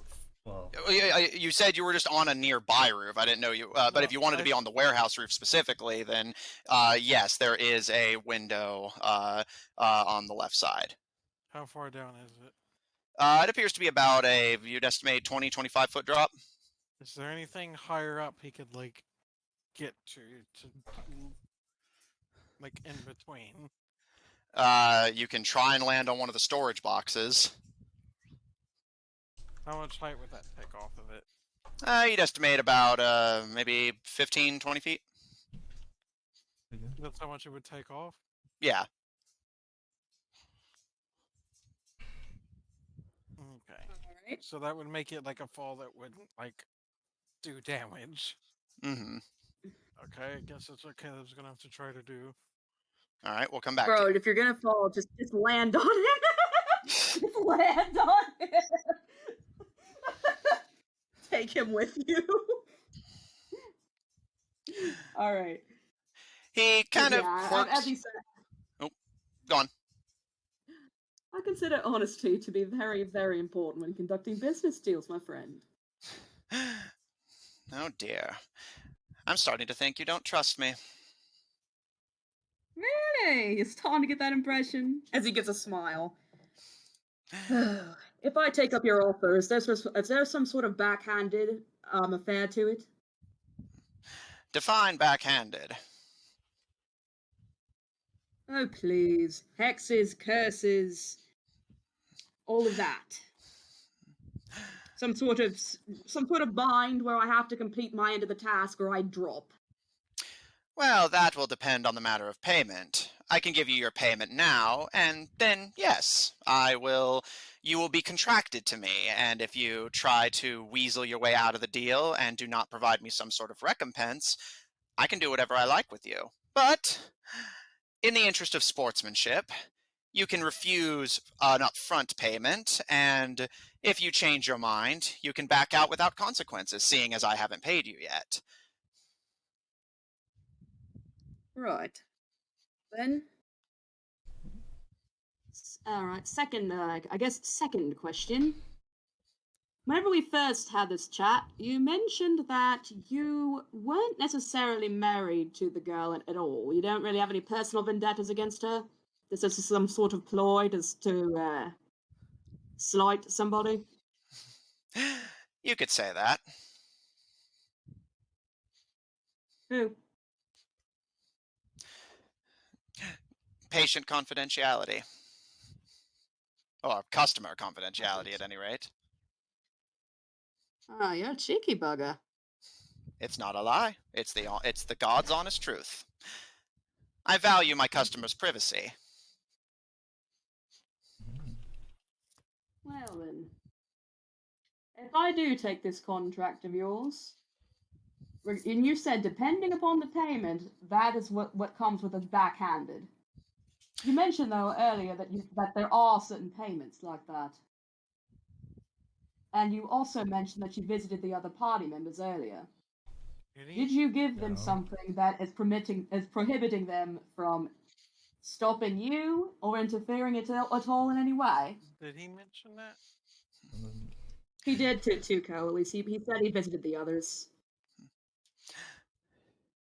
He smiles, and I have not forced your friends to do anything that they were not willing to do.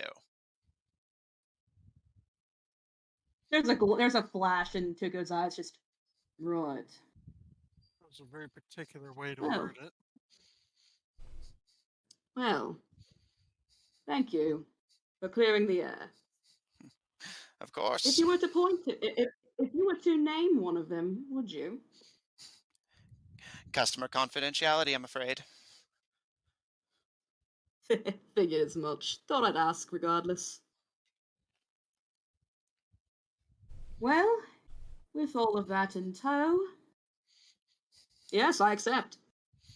However, I do not want a stipulation that involves, well, the thing I just mentioned. Very well. You will receive your payment on the task being completed. I don't at least get a bit of the half pay. If you're willing to accept a half stipulation. And he gives you a toothy grin. Go on. When someone is in debt to me, I control them as easily as a banker controls a house or a piece of clothing. If you take half the payment, you can do with it whatever you like. Cure your friends, smash it over your knee, whatever you like. But if you disappoint me, then I will control half of your life. Which half is my discretion. I'm afraid I'm going to need a bit more clarification on that, mister. He kind of puts his hands in his pockets and kind of thinks for a moment before. Did it surprise you that I came in here alone? Completely unprotected? Absolutely. I'm fairly certain you have plenty of people watching all of us. I don't need to. Because you're not going to hurt me. Really? And what makes you so confident about that? Because the same thing that drove you to have this conversation is what's driving everyone else in this world. Trying to balance selfishness with morality. With that said, I don't know if your compatriots have told you, but I run this town. If it wasn't for me, Shadow Lily as a confederacy would be gone. A territory of barbarous. The president would be the property of the governor, as he's always wanted. Something that she's quite afraid of, you see. I didn't worry about what money you would ask from me because I can make as much money as I want. I've been producing this entire kingdom's economy out of sawdust and rat skulls. What the businessman you are. Indeed. So, But if you kill me... But I failed to see why. That means, if you kill me, you bankrupt an innocent woman. You leave everyone in this city and the cities beyond without jobs or payment. This confederacy will collapse, and they will come under the tyrannical rule of Barbarous, who will no doubt capture and torture the president. Aragos, you mean? He kind of tilts his head before shaking it. No, Barbarous. He has a personal vendetta against the president. Got it. So, I'm sure You you'll got be some very, feedback. very comfortable. Go on. Well, I'm sure you'll be delighted to know that murder was not on our minds. Just information. Well, I'm more than happy to provide as long as it doesn't breach my existing contracts. And he gives you a little curtsy of his robe. How many other people have you asked to take out a contract on the scale? Me? No one. You were the first. I thought you were capable and were willing to do it with discretion.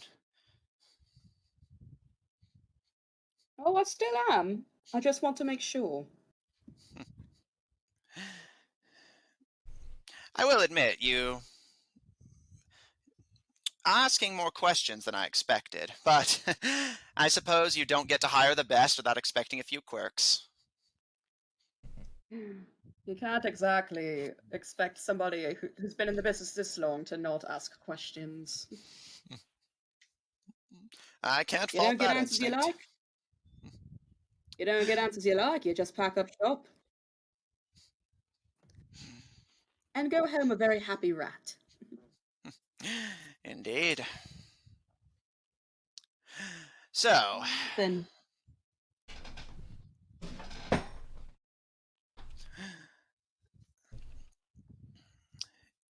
he pats along his robes, and you can hear the light tinking of vials. What's the deal, then? I can pay you now, and you accept that you are contracted to me until the job is done.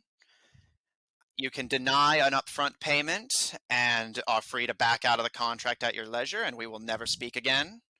Or I can give you enough to cure one, but you will not receive the other until the job is done. And if you refuse to complete the task, or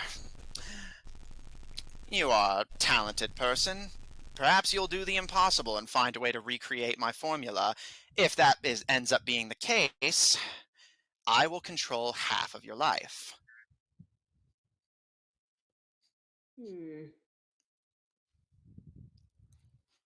With a long, long moment of thought, as he kind of looks from the vial to the others. And then he just kind of, shrugs and puts his hands up.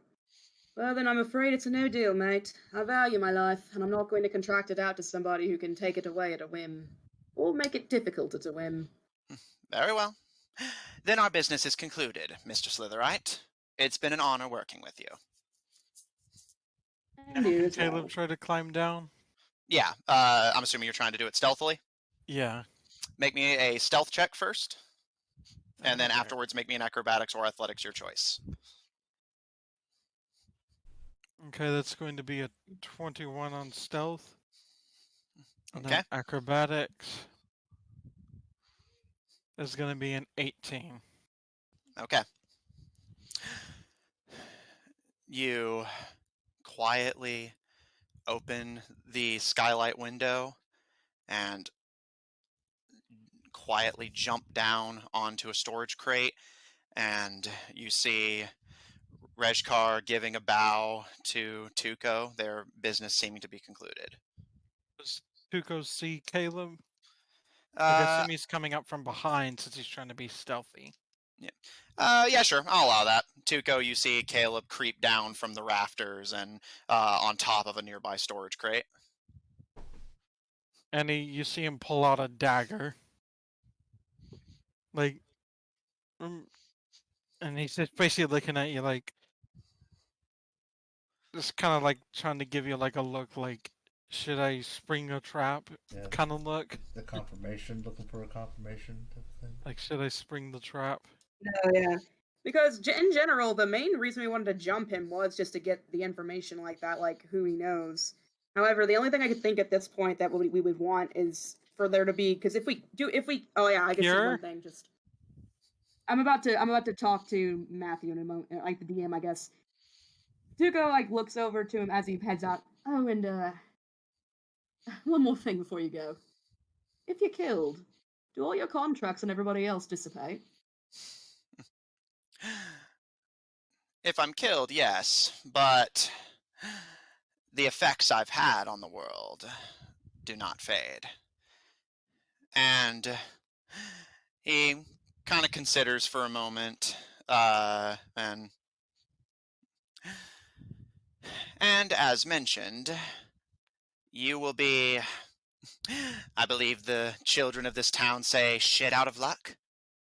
There's only one other person in this continent capable of curing what ails your friends, and I don't imagine she is going to be all that willing to assist you.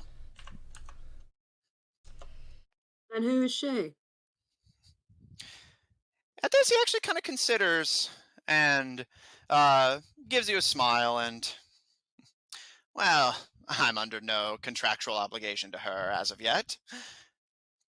Dr. Dinah Knight. Dinah Knight? Would Tuco know of her? Make a history check. Okay. 15 plus 2. So 17. You know that you have heard the name. Dr. Dinah Knight is a kind of reclusive Tengu chemist who, while you're not like personally familiar with her, you have heard of her work.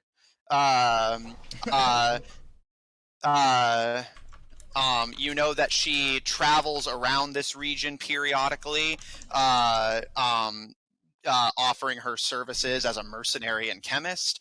You know that she used to be an adventurer back in the day, and kind of noteworthy. What's that? So she took an arrow to the knee. It's actually not known why she quit. But you know, these days she still occasionally does mercenary work, but she's very reclusive. But you do know that stories of her say that she is an oathbreaker, a doctor who has abandoned the Hippocratic Oath in service to the Plague Doctor, the angelic deitic being of disease. Which, that makes Tuco's ears perk up. Mm-hmm. As Really? you are, of course, for reasons you and I know, familiar with this entity. Really? Is that Sheila who went and joined the Oathbreakers? Curious that she found a cure for the thing. Of course, she's the one who created it.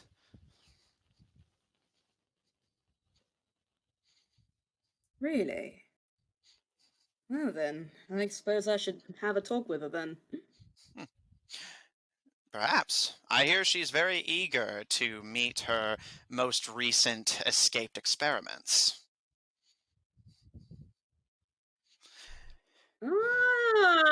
Oh! As he kind of like looks back to the others. Really? Oh, that's fascinating.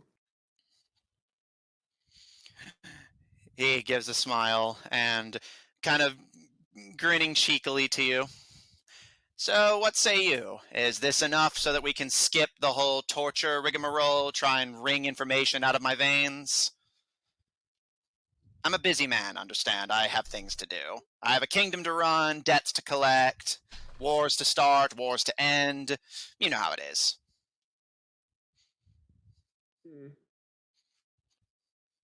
At his final word, like, of wars to start and wars to end, he kind of, like, just takes a step back and he looks at the others.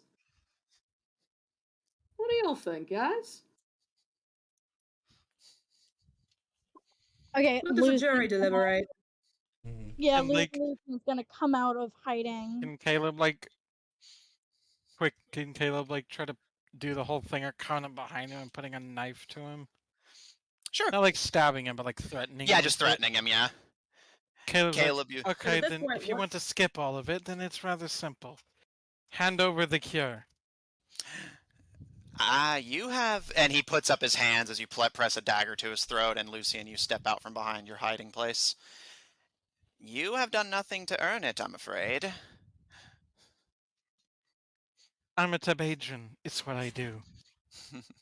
Oh, but isn't stealing work in and of itself? I work for the bank, you know. I know all about it. Well, I guess by that regard, then it's how much work I put in is going to be up to you. And is it really stealing if you give it to us? That depends on which direction the knife's pointing, I'm afraid. 'Cause I heard your little talk about death, but I'm sure you know there are things worse than that. Oh, I'm well aware. Which is why I'm rather eager to skip all that business, but if you're not exactly going to give me a choice in the matter, then I'm afraid my hooves are tied. Hooves. Hooves. I mean, it's entirely up to you how difficult this is going to be. He gives a smile and glances to you as you step out, Watses, asking him curiously about his choice of words. He gives a smile. You didn't think a mortal human was capable of the sort of political play that I've been pulling off. Well, I was guessing you were some sort of Hey, I demon. take offense to that. Maybe Humans are different, very good at maybe. meddling. But my people have mastered it, turned it into an art form. Which is why All right. you're going to put that knife away before a certain someone's sister gets hurt. If you could do that, then why would you be hiring someone? Because I have multiple contracts to fulfill, and I can't be everywhere at once, I'm afraid. It's much easier to have people do things for you. Someone wants her dead, someone else wants her under control. I'm playing both sides. Simple as that.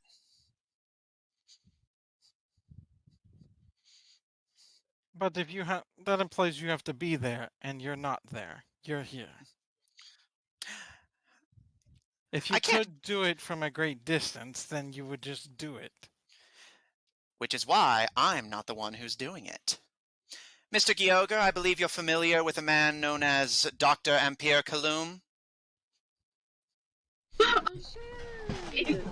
Personally, yes. He gives a smile and a nod. Then you know exactly what the good doctor is capable of. Yes, If the you- last time we went up again, he got beat by a... How old was he? A 20-something-year-old fox? Yeah, No, he you're got beat by a fox person. Indeed. A Can rather... I try to sleight of hand the cure from him? Roll sleight of hand, but, That was I was about to suggest. but it'll be a disadvantage since you don't know exactly where in his robes he keeps it. Well, okay. I was gonna say, in the meantime, can Tuca whip up something that looks similar to it while he's just casually chatting with him? Sure. Make a medicine check. I already know I'm going to use a luck point. I was like, similar. How to did we rule how that works? Just that you get to roll again. And because luck, I think, just lets you pick which result you take, so you're just going to take the highest one anyway. Well, technically, I didn't roll the second one of the disadvantage, so I did that first. But so the disadvantage was a 1 and a 7. So I use a luck point, so I can roll again. Wow. Okay, I got another fucking 7. So it's gonna be 12 plus 7 is 19. That's not bad. All right. Yeah, just wait till. And even if she does die, her girlfriend won't let her stay dead. You don't think they have sorcerers and stuff out there that could just revive her? She's already died once. Bringing her back a second or third time is no skin off my bones. But I have a contract to complete. Then do it. And if she dies, your contract is completed. They say she had to stay dead. Then we understand each other.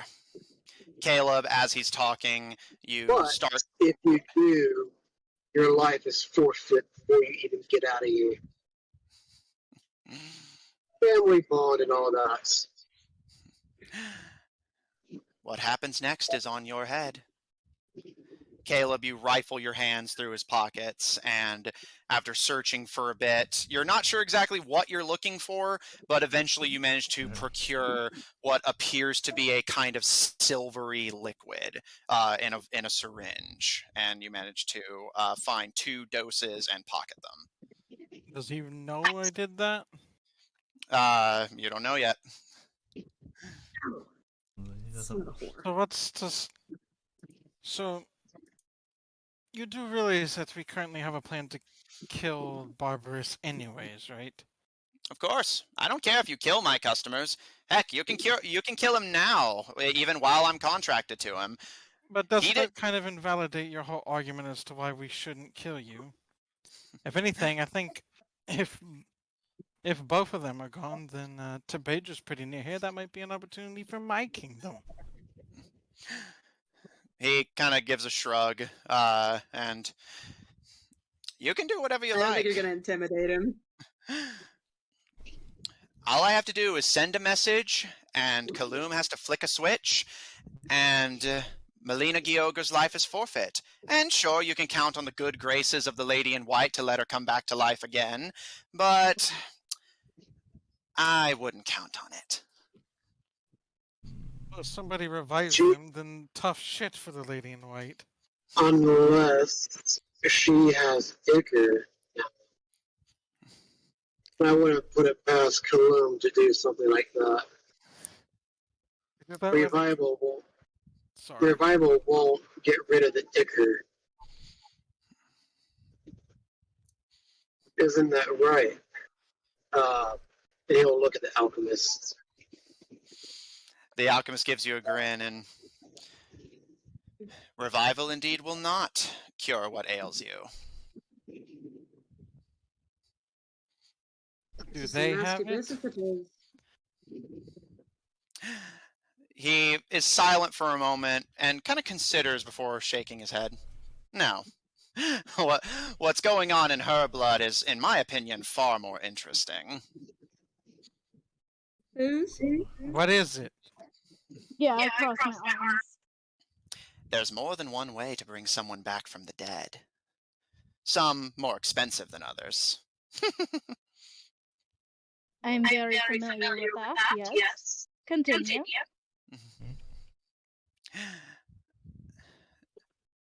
And Tuco, it sounded like you were about to ask something?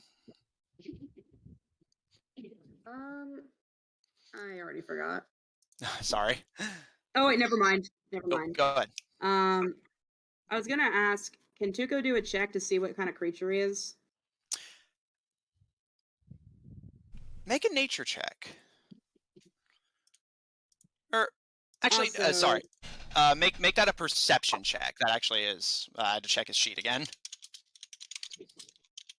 Also, the reason I have him drafting up a copy, obviously, is so that he can, swappies. So it Yeah, doesn't you're look gonna do a little suspicious swap. if, Do a little swappy. All right.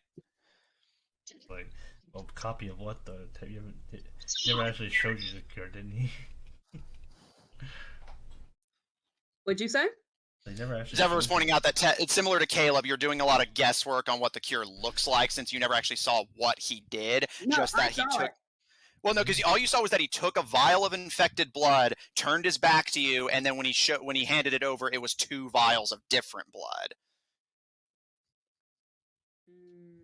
Yeah, Caleb wanted to ask, what exactly is the procedure involved with this cure? Without spilling all of my secrets. Is the Zone of Truth still active? Has it been 10 minutes? Yeah, well, admittedly, I actually don't know, but I'll say the Zone of Truth is still In-game. active. What's that? That's what I was saying, just end game. Yeah. He says it's still active. And Tuco, perception real quick. Yeah. Hold on. 15, and I don't know if I have any. You have +4, so 4. yeah.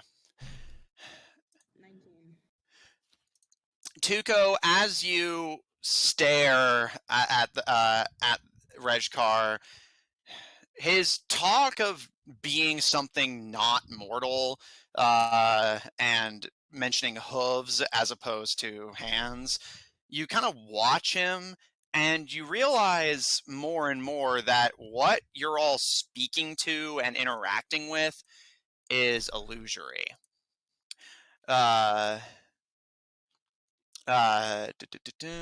Just double checking to see you can. Okay.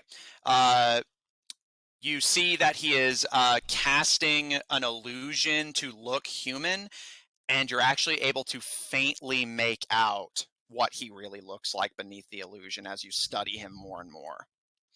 You see beneath the illusion, he is a starchy kind of starchy black furred goat with long curved horns and a thin, goat-esque goatee. Appears to be, counting the horns, about 6 feet tall, 8 feet long, and pretty heavy built looking. His eyes are this piercing light blue that kind of study all of you. And the goat kind of just looks around, and as it speaks, the illusion moves to match it. But you're not sure if the rest of the party can spot this, but you realize, yeah, whatever this is, not only is this not human, you're not even confident it's from this planet. You've never seen something like this before. Yeah, Tugo narrows his eyes after a moment. I don't notice anything weird, like holding him at knife point. Make a perception check. I mean, yeah, you're closer to him. When he's touching him, man. Yeah, like I figured if I was touching him. Perception. 19. You notice that when you touch his when you go to actually touch him, you kind of faintly go through him. You still get some sensory registry as if you're touching something, but it doesn't have any solid weight to it, giving you the illusion of touch without actually providing it. And again, similar to Tuco, as you kind of notice more and more of these inconsistencies, you realize the creature that you're trying to threaten is far bigger than you, and you're not even holding the knife at its neck, you're more holding it to its shoulder. Yeah. And Caleb No wonder raises his you're so knife up a little bit. Right to his face. That's funny. Yeah. The creature kind of raises an eyebrow to you, and finally gives a. But to answer your question, it is something that I speak the God's honest truth. I and Dr. Knight are the only people capable of curing it. We're the only ones who have the resources. You need something that this world doesn't have in order to cure what ails you. And what is that? Leonkir Soul Silver. Ah! What the fuck is that? Do I know what this Son is? of a- Make a history check. Caleb's like, the fuck is that? I don't. A metal Yeah, foreign even to the. Tuco looks annoyed. Go on. Yeah, even Tuco looks kind of confused, like, what now? Leon, what?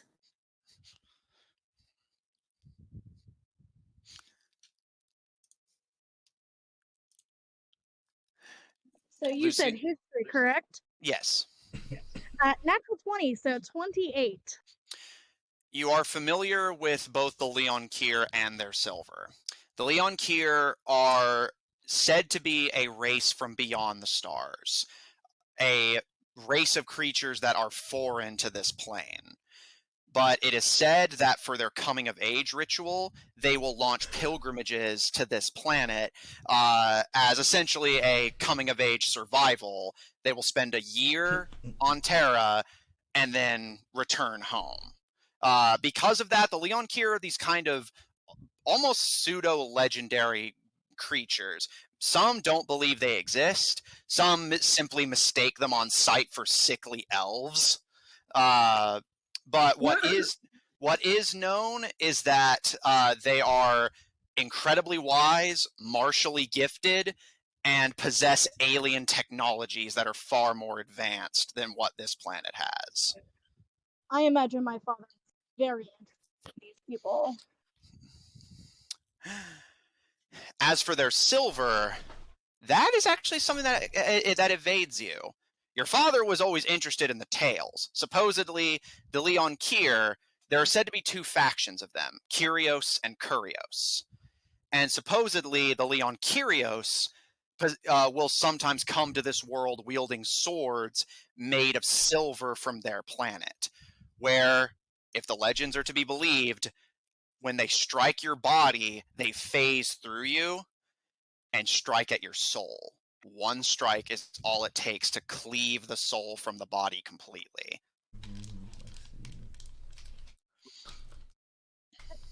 That actually makes a lot of sense, considering all that we know so far It's about like, the Echo.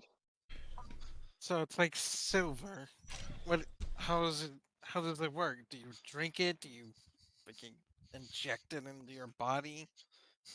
I imagine you have to inject it, correct? The man just, or rather the goat just smiles and gives a shrug.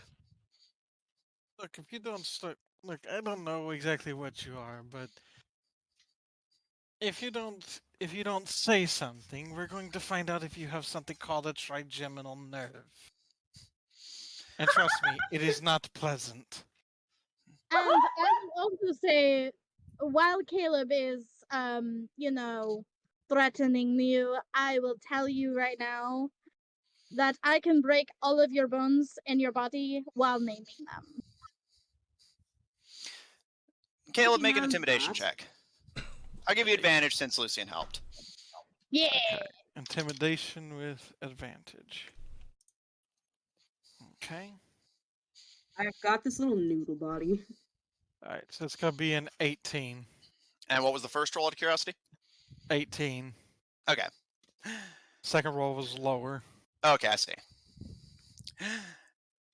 Caleb, at your statement, he initially just kind of quirks a brow and almost smiles whenever Lucian adds her threat on. But as you hold the dagger closer to him, he kind of rolls his eyes and just, all right, all right, all right. But put that away. It's impolite.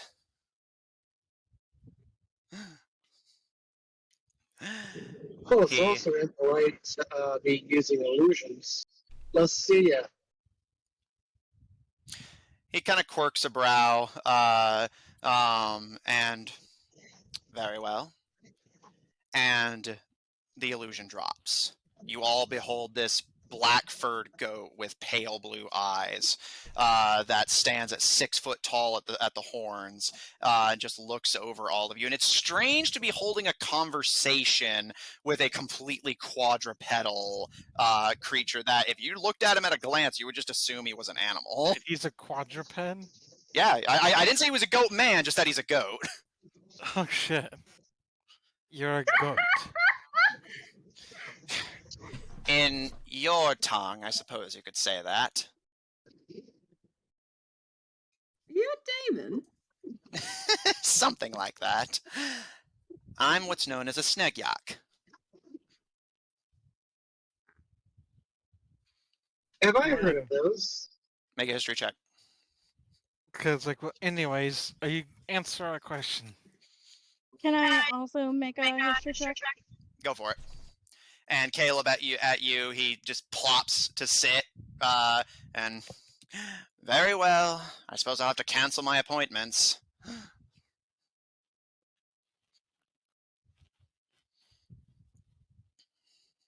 old are you?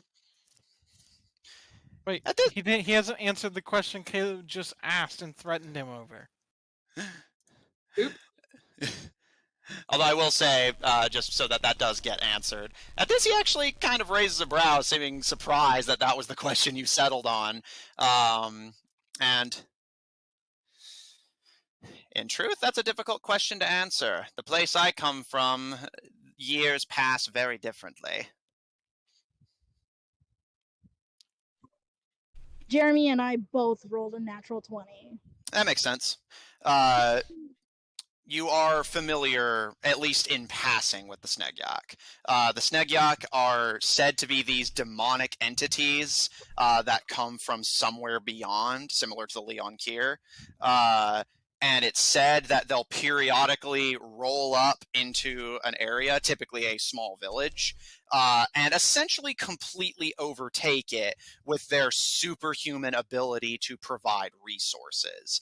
Typically, they will put factions into their debt through their alchemy, and then once they have everyone by the balls, start making political moves. They are essentially the type of force that will pop up and turn a know-nothing village into a bustling metropolis where everyone is in debt to them in some form or another. They are a force to be feared, especially in groups. I'm just gonna reach for my holy symbol. Hey, they're like, answer the question I asked you. I'm getting to it. You will need a skilled surgeon. If you mess up the application of the soul silver even slightly, you will cleave both souls from the body and accomplish nothing. And he looks to you with a kind of serious expression.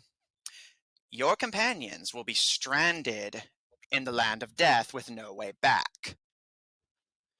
Their bodies will go into a comatose state until they die. So, given that I am one of 2 people in this world who can save you, I suggest you reconsider your stance on threatening me. Unless you're willing to put your lives in the hands of Dr. Knight.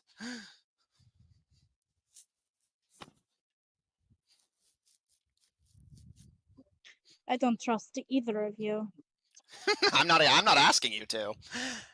I just want to be paid. Right. If you're getting all this stuff from a place beyond the stars, how did you get it? He gives you a smile, and because I came from the same place. Not exactly the same, mind you, but your world is interesting. And my people have long been making business trips here to stake their claim. I simply was interested in doing the same. A place like Yav, where political dealings decide life or death, it's heaven for my people. And look at me now. I have, nearly 4 or 5 kingdoms now under my beck and call. I can destroy them all with a thought, or bring them to prosperity if they please me. And you're doing all of What do you this, think presumably for forever. Why? Is it the power? Something like that. So that you feel big? You come to a Something place like like that. this, you can feel big. Would you You come to a believe if I place said like I was this, you doing it can out of the feel big. goodness of my heart? Obviously Absolutely not. Yes, I'm doing it for the power. It's a way of life where I come from. Really? On the freezing hellhole I was born on, the only thing that matters is who you owe and what you owe them. And you only survive if you owe as little as possible, and people owe you as much as possible. And you didn't see how this existence is misery. It's misery for you, not for me. Well, clearly it was for you at some point, otherwise you wouldn't be here. If it was misery for me, I would be bankrupt or dead. So, which Enjoy countries life do you dictated have by that. control of? At the moment, the Shadow Lily Confederacy, the Barbarous Colony, the Geogran Territories, the Dimebog Hetmanat, and I'm working on making some moves to get the Kingdom of Blackthorn under my hoof. Having her fiancé, her betrothed-to-be by the throat, should open her up to coming to the negotiating table. I look over to Kara.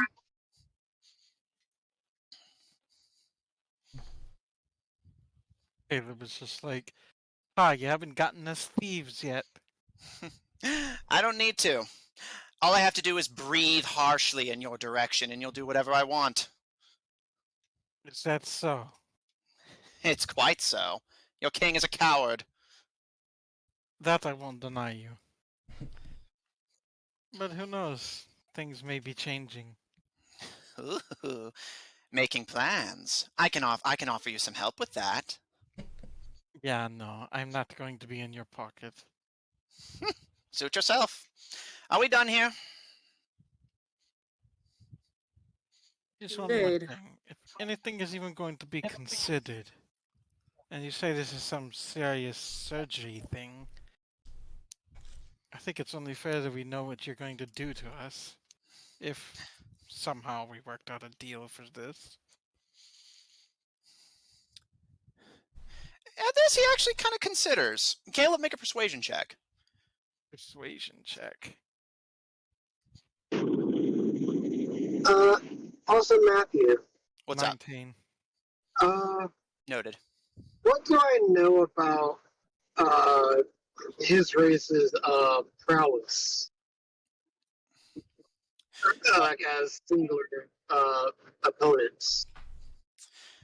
Nobody has ever really fought them in the traditional way before. Typically, you either just make a deal with them or they bow out once they get in over their head. However, you have heard that they possess supernatural cryokinesis. Control of ice. As opposed to pyrokinesis. Yeah. Well, yes, Which is- actually. You know, cryo, Mhm. pyro. I almost said prio. And Caleb, at Cryo. your point, he actually does consider his goat tail kind of swishes, and he kind of chews, presumably on cud, and thinks for a moment. You make a fascinating offer, Prince Tabedran. I suppose it couldn't hurt, even if you tried to replicate the surgery by pure replication of what I describe. And he looks to you, Tuco and Lucian. You've never done it before. You have no guarantee that you won't fail and strand your friend's soul to be lost forever. That's a sacrifice. Yeah, I was gonna say, I will cry about it over a beer. He gives a shrug and leans back.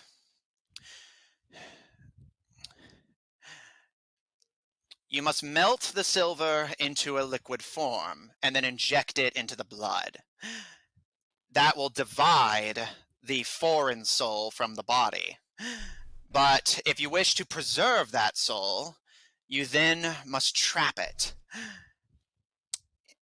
The injection must quickly be followed by using a syringe made of the silver to remove the soul safely from the bloodstream. And then, once all is said and done and the soul has been safely removed, you must then filter all of the silver out of the blood before it reaches the heart. If even a drop of the silver makes it into the central part of the bloodstream, you're as good as dead. It will sever your soul from your body, and you will fall into a coma and die. The slightest misstep in any step will result in death. Are you telling me that you have to inject it into the veins, but you can't let it get to their heart? That's what I said. From what I know of poisons, it doesn't take long for things to get to the heart. Well, then you No, better it's work very fast. Basically, you need to have everything ready before you even begin. Indeed you do. Now, the main problem with the deal is the fact that, it's Wes' sister. Do you think it's possible there's something else you'd be willing to trade for it? He grins, and I'll tell you what. you have me at your mercy, as it were, I'll offer you a freebie. Frankly, I don't care what happens to her. I just want control of the Hetmanat. And he looks to you, Tuco. That is why I went to you. I suspected you would turn on me, but not violate the terms of our agreement. Simply abdicate her from her seat of power, her people likely won't complain, and I'll swoop in to take over as the new Hetmanat. Unlike her, I have something to offer them. As long as she's out of the picture, Dr. Kaloum is unlikely to ask serious questions. He is the one who wants her dead. I was going to hire someone as a favor to him. I look over to what says. I don't know what you did to him, Colonel, but he is furious with you. I thought hell was cold, but apparently hate is colder. It would seem what I did to him is I'm still alive. It seems, You're he not killed wrong. me. He killed me, and now I got brought back, and he's pissed. How strange it is, then, that it was his own organization that brought you back. Yeah, But- but I'm pretty sure he did one. Yes, Mr. Slitherite? Are you suggesting that somebody doesn't like Kaloum in there? He gives you Yeah. he gives you a smile, and most people tend not to. Bit of a narcissist he is, but Wait until you fucking meet him.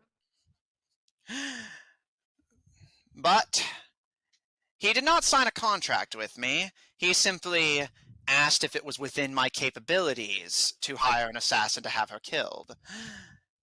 I told him that I would hire the best of the best if he was willing to give me something in return. He signed a contract with me without even realizing he had done so. I was hoping that you would escape with her, and he would be in my debt until he realized she was alive.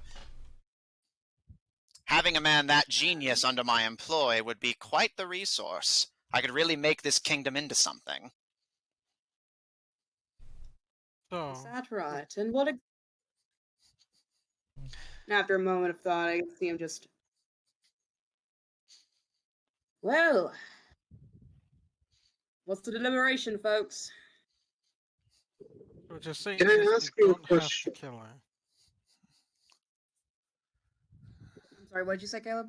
I think it said you don't have to kill her, right? Basically, it was our Is it was staff. Is what you're saying is that we don't have to kill your sister. What's his sister? No, that's what he's been saying. Yeah, just not in the slightest. However, I will warn you, I was telling you the truth. In fact, at the moment, I'm incapable of doing anything else. I am not the one who holds the kill switch. That honor goes to Dr. Kaloum. Ah, that makes sense. So that was his contract with you then? More or less. And I have It really two ain't, so. questions. By all means, Colonel. Apparently, I'm, well, not exactly all ears, but I'm all talk. And he kind of playfully leans into Caleb's knife. Oh, I like Well, this man. Where exactly is Kaloum hiding?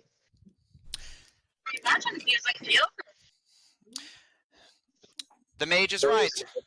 He's currently hiding out in the Gyogran territories, plotting a coup against your father. He plans to see he plans to see the empire burn, and its generals and military structure with it.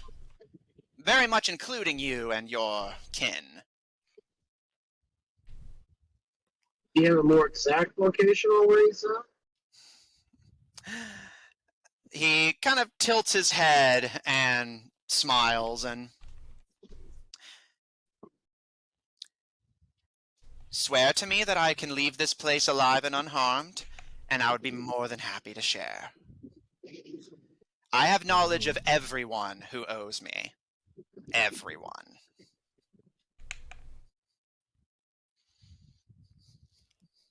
Well, I guess that'll lead me to my second question before I make that decision with my companions.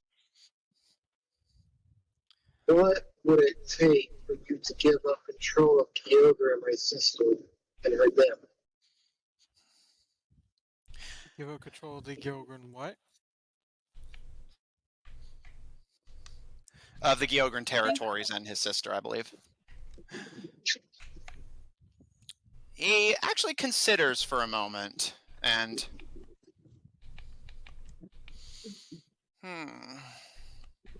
Well, as I said, I don't particularly want your sister dead, although asking me to give up territory is rather strong. Any particular reason? I intend to save your empire from the flames. What do you get out of this? Huh? My country back. Ah. Whether I will or not. So it's power you seek. You speak my language. He gives you a grin and, tell you what, you've convinced me. He leans back and smiles to all of you. Again, a kind of odd display from a goat.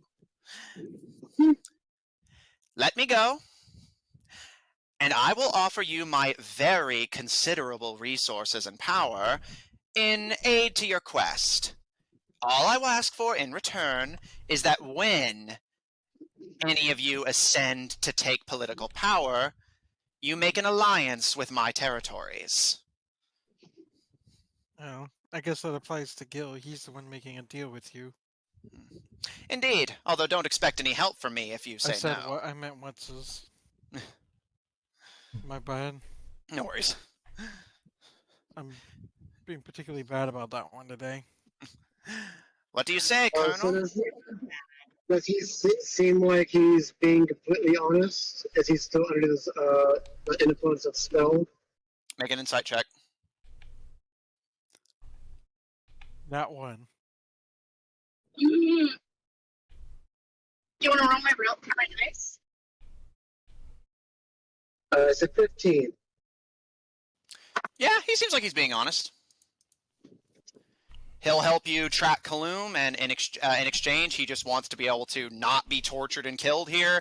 And when you ascend to the throne, you are an ally of his controls. And just to be certain, I would be an ally, but I would not be under your control, nor my country. He gives a smile, and what is a friendship if not the greatest form of social control? Be as it may, no hocus pocus about this. Correct? You sign up for hocus pocus when you make a deal with me, Colonel. You just have to decide if what I'm offering you is worth it. And he extends a hoof to you. Extends a hoof. I'm gonna look at the others. It's a big choice. What do y'all think? Well, how much is your country worth? To me, everything. Well, then I say go for it. Lucia, you're the more brains of the group. What do you think? Lucian takes a very deep sigh. I'm not entirely comfortable with the idea of you running a country, if I'm being honest. Not even But- the deal. Oh, please. He'll be a Shadow King. We'll all give him advice. But it's Kyogre. It's already going to the dogs. What more can you do to it? Wow. Something stops him from No taking the fucking throne to fair. begin with. Does that count as failing your contract? With me at your side, you will not fail. Does this agreement also include helping us get cured? That's the only thing I honestly care about. At this, he actually kind of quirks his head and looks to you, and I'm admittedly surprised, but he kind of scuffs his hoof against the floor thoughtfully, and I would be more than happy to distribute the cure after I get what I want. Rest assured, you're not going to die anytime soon. It'll be a long and painful process for everyone involved. Okay, so if you throw the cure into the deal, I will accept. And I will become your ally once I get control. He grins and licks his lips and holds a hoof out to you. Ooh. I will take it. So what he's saying is he wants us to get Gil's sister out of whatever position they're in. Yeah, basically the long and the short of it, you can't hurt him, you can't kill him, he will help What's-His take over the Gyogran territories because Kaloum made an unofficial contract with him, but all that involved was that he wants vengeance on Melina Gyogr. He hired Tuco to ensure that she disappears but doesn't die. Kaloum will still have the power to literally hit a button and kill her, apparently, but if he thinks she's dead, he won't bother. And in exchange, once you get her off the grid, he will give you the cure so that the Ichor doesn't kill you. And he'll give Gil Gyogr. Mm-hmm. But in exchange, What's-His has sworn that he will be allied with any territories Mr. Rejkar controls. He will get the right to hold on to the cure until he is satisfied. And again, you cannot harm or kill him until the contract is complete. Mm-hmm. I just have a feeling this is gonna wind up. He's gonna like basically become Goat Hitler, and then like he has to work with him anyway. Oh, Hitler. What's-His, you Hitler. deliberate and take his hand. Similar to Zephyr, it's that feeling of unsettling porcelain, but you can see why. It's, again, that sense of, like, you see you're just grabbing a hoof. You're not even sure if he can feel it, but he smiles, and you feel unbidden this chill run up your back, and you remember the stories of cryokinesis, that these creatures can look at a man and freeze him solid. You're not sure if it's just that he's intimidating or if he very much literally has a form of ice magic, but you feel a chill run up your back, and he gives a grin. The contract is made. Welcome to my employ. What's-His very Gyogr. You and your assets are welcome in my territory anytime. And he wags his tail. I guess since it's part of the agreement, Caleb will put his knife away.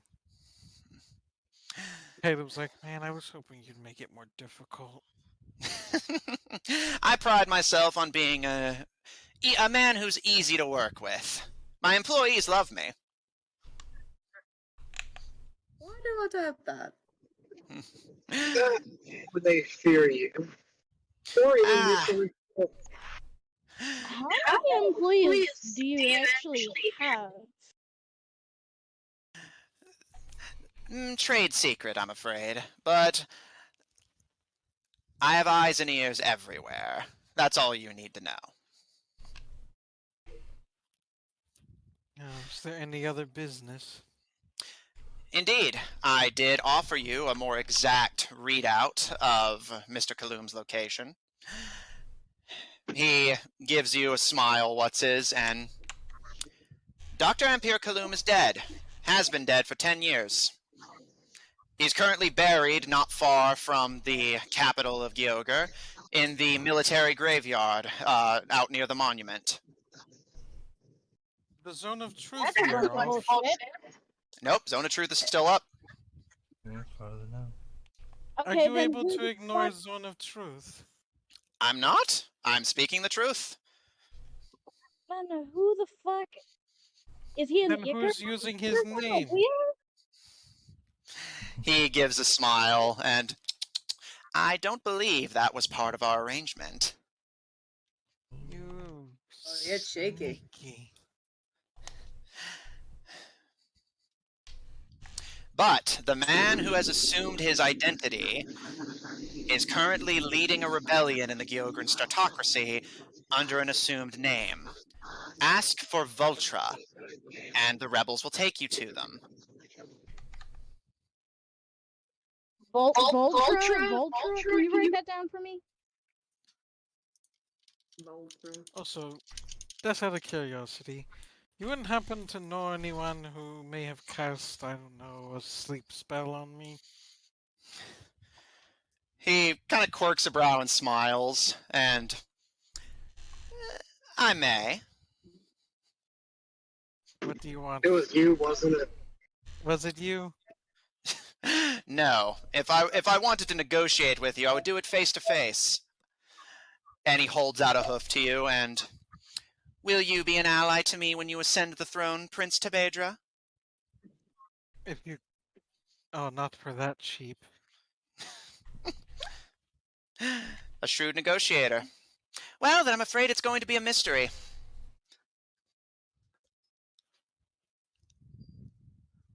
Trust me, if we were going to negotiate that, we'd have a lot longer negotiation and it might need to wait a little bit. Well, I'll come visit you if you succeed. Does the name Vulture mean anything to me? Make a history check. I want to make one too. Go for it.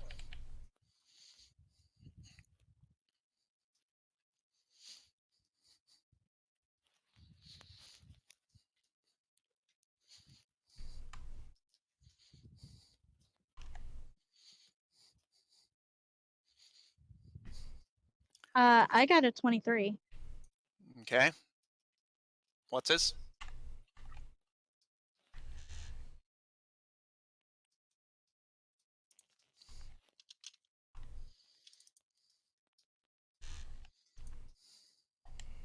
We'll come back to you. Lucian, the name itself doesn't, it's not familiar to you, it doesn't mean anything to you, but you do know that, or rather, it's not less you know, it's just something you observe while thinking about it. You do notice a trend with the names. When you first met the man who apparently has assumed Dr. Kaloom's identity, he was going by the assumed name Watson.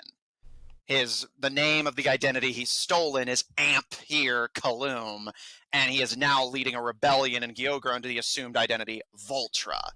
All of his names seem to revolve around electricity and lightning. But beyond that, the names themselves don't mean anything to you. It was a 30-20. You observe the same thing that Lucian does, but again, beyond that, nothing about it particularly sticks out to you.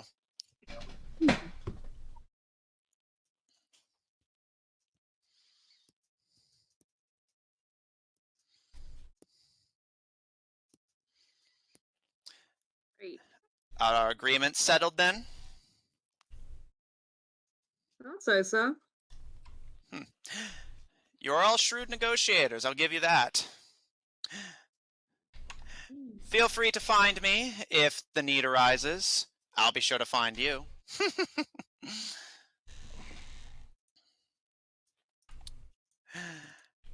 This has been a pleasure. And he gives a bow, and his illusion is recast, making him look again unmistakably human. And he gives you all a bow before making his way to the door of the warehouse, stepping out to the outside. And as if he is not, in fact, a weird alien goat creature, blends in with the Society of the Shadow Lily Confederacy, who, as far as you know, are completely unaware of what this creature is. And that is where we're going to end tonight's session. Woo! Yeah, I feel like the one thing Caleb would trade for that alliance would be if he immediately cured him, Yeah. regardless of any other deals he made. Mm-hmm. And he'd probably negotiate it a bit like, ally does not mean I'm going to give you territory if you ask for it. What's his thankfully did not make such stipulations. Check out our website at officiald5hub.info. In this country. He specifically made sure of that. Yeah. But what is friendship but the greatest form of social contract? Are you Check out our saying we have website a at... social contract, Matthew. What's that, sorry? Are you saying we have a social contract? Yes. Oh shit, he controls me now. Check out our website at officiald5hub.info. Resurrected from the grave like a filthy necromancer making a deal with alien goats. Check out our link in chat to join our official D5 Discord server if you want to hang out with us directly. And support our episodes posted on Apple Podcasts, Pandora, Google Podcasts, and the iHeart Podcast Network, wherever you happen to get them from. For our audio listeners, catch us live on Tuesdays at 7 o'clock Central Daylight Time on twitch.tv/Odd Tornado Productions, as well as the Odd Tornado Productions YouTube channel to catch up on what you may have missed. Check out Odd Tornado Productions official on Tumblr to find links to our other works, including our Human Rogues Twitch channel at twitch.tv/Killer5. That is 5 with a PH, don't get it wrong. If you enjoy what we do, please support us on Patreon. That link's about to be posted in chat. On Ko-fi at ko-fi.com/Odd Tornado Productions. And follow us on Twitter at twitter.com/TornadoOdd. The TNO are in fact capitalized. And if you want to see more of this party, plus or minus a few, tune in Mondays at the same time, 7 o'clock Central Daylight, to catch our Monday game, Under Locks and Keys, featuring a party of globe-trotting treasure hunters gathering the artifacts of the gods in sharp competition with a group of technology-worshipping cultists. Fun stuff. Thanks, everyone at the table, so much for playing. Thanks, everyone at home, so much for watching. And we'll see you all next week. Yeah.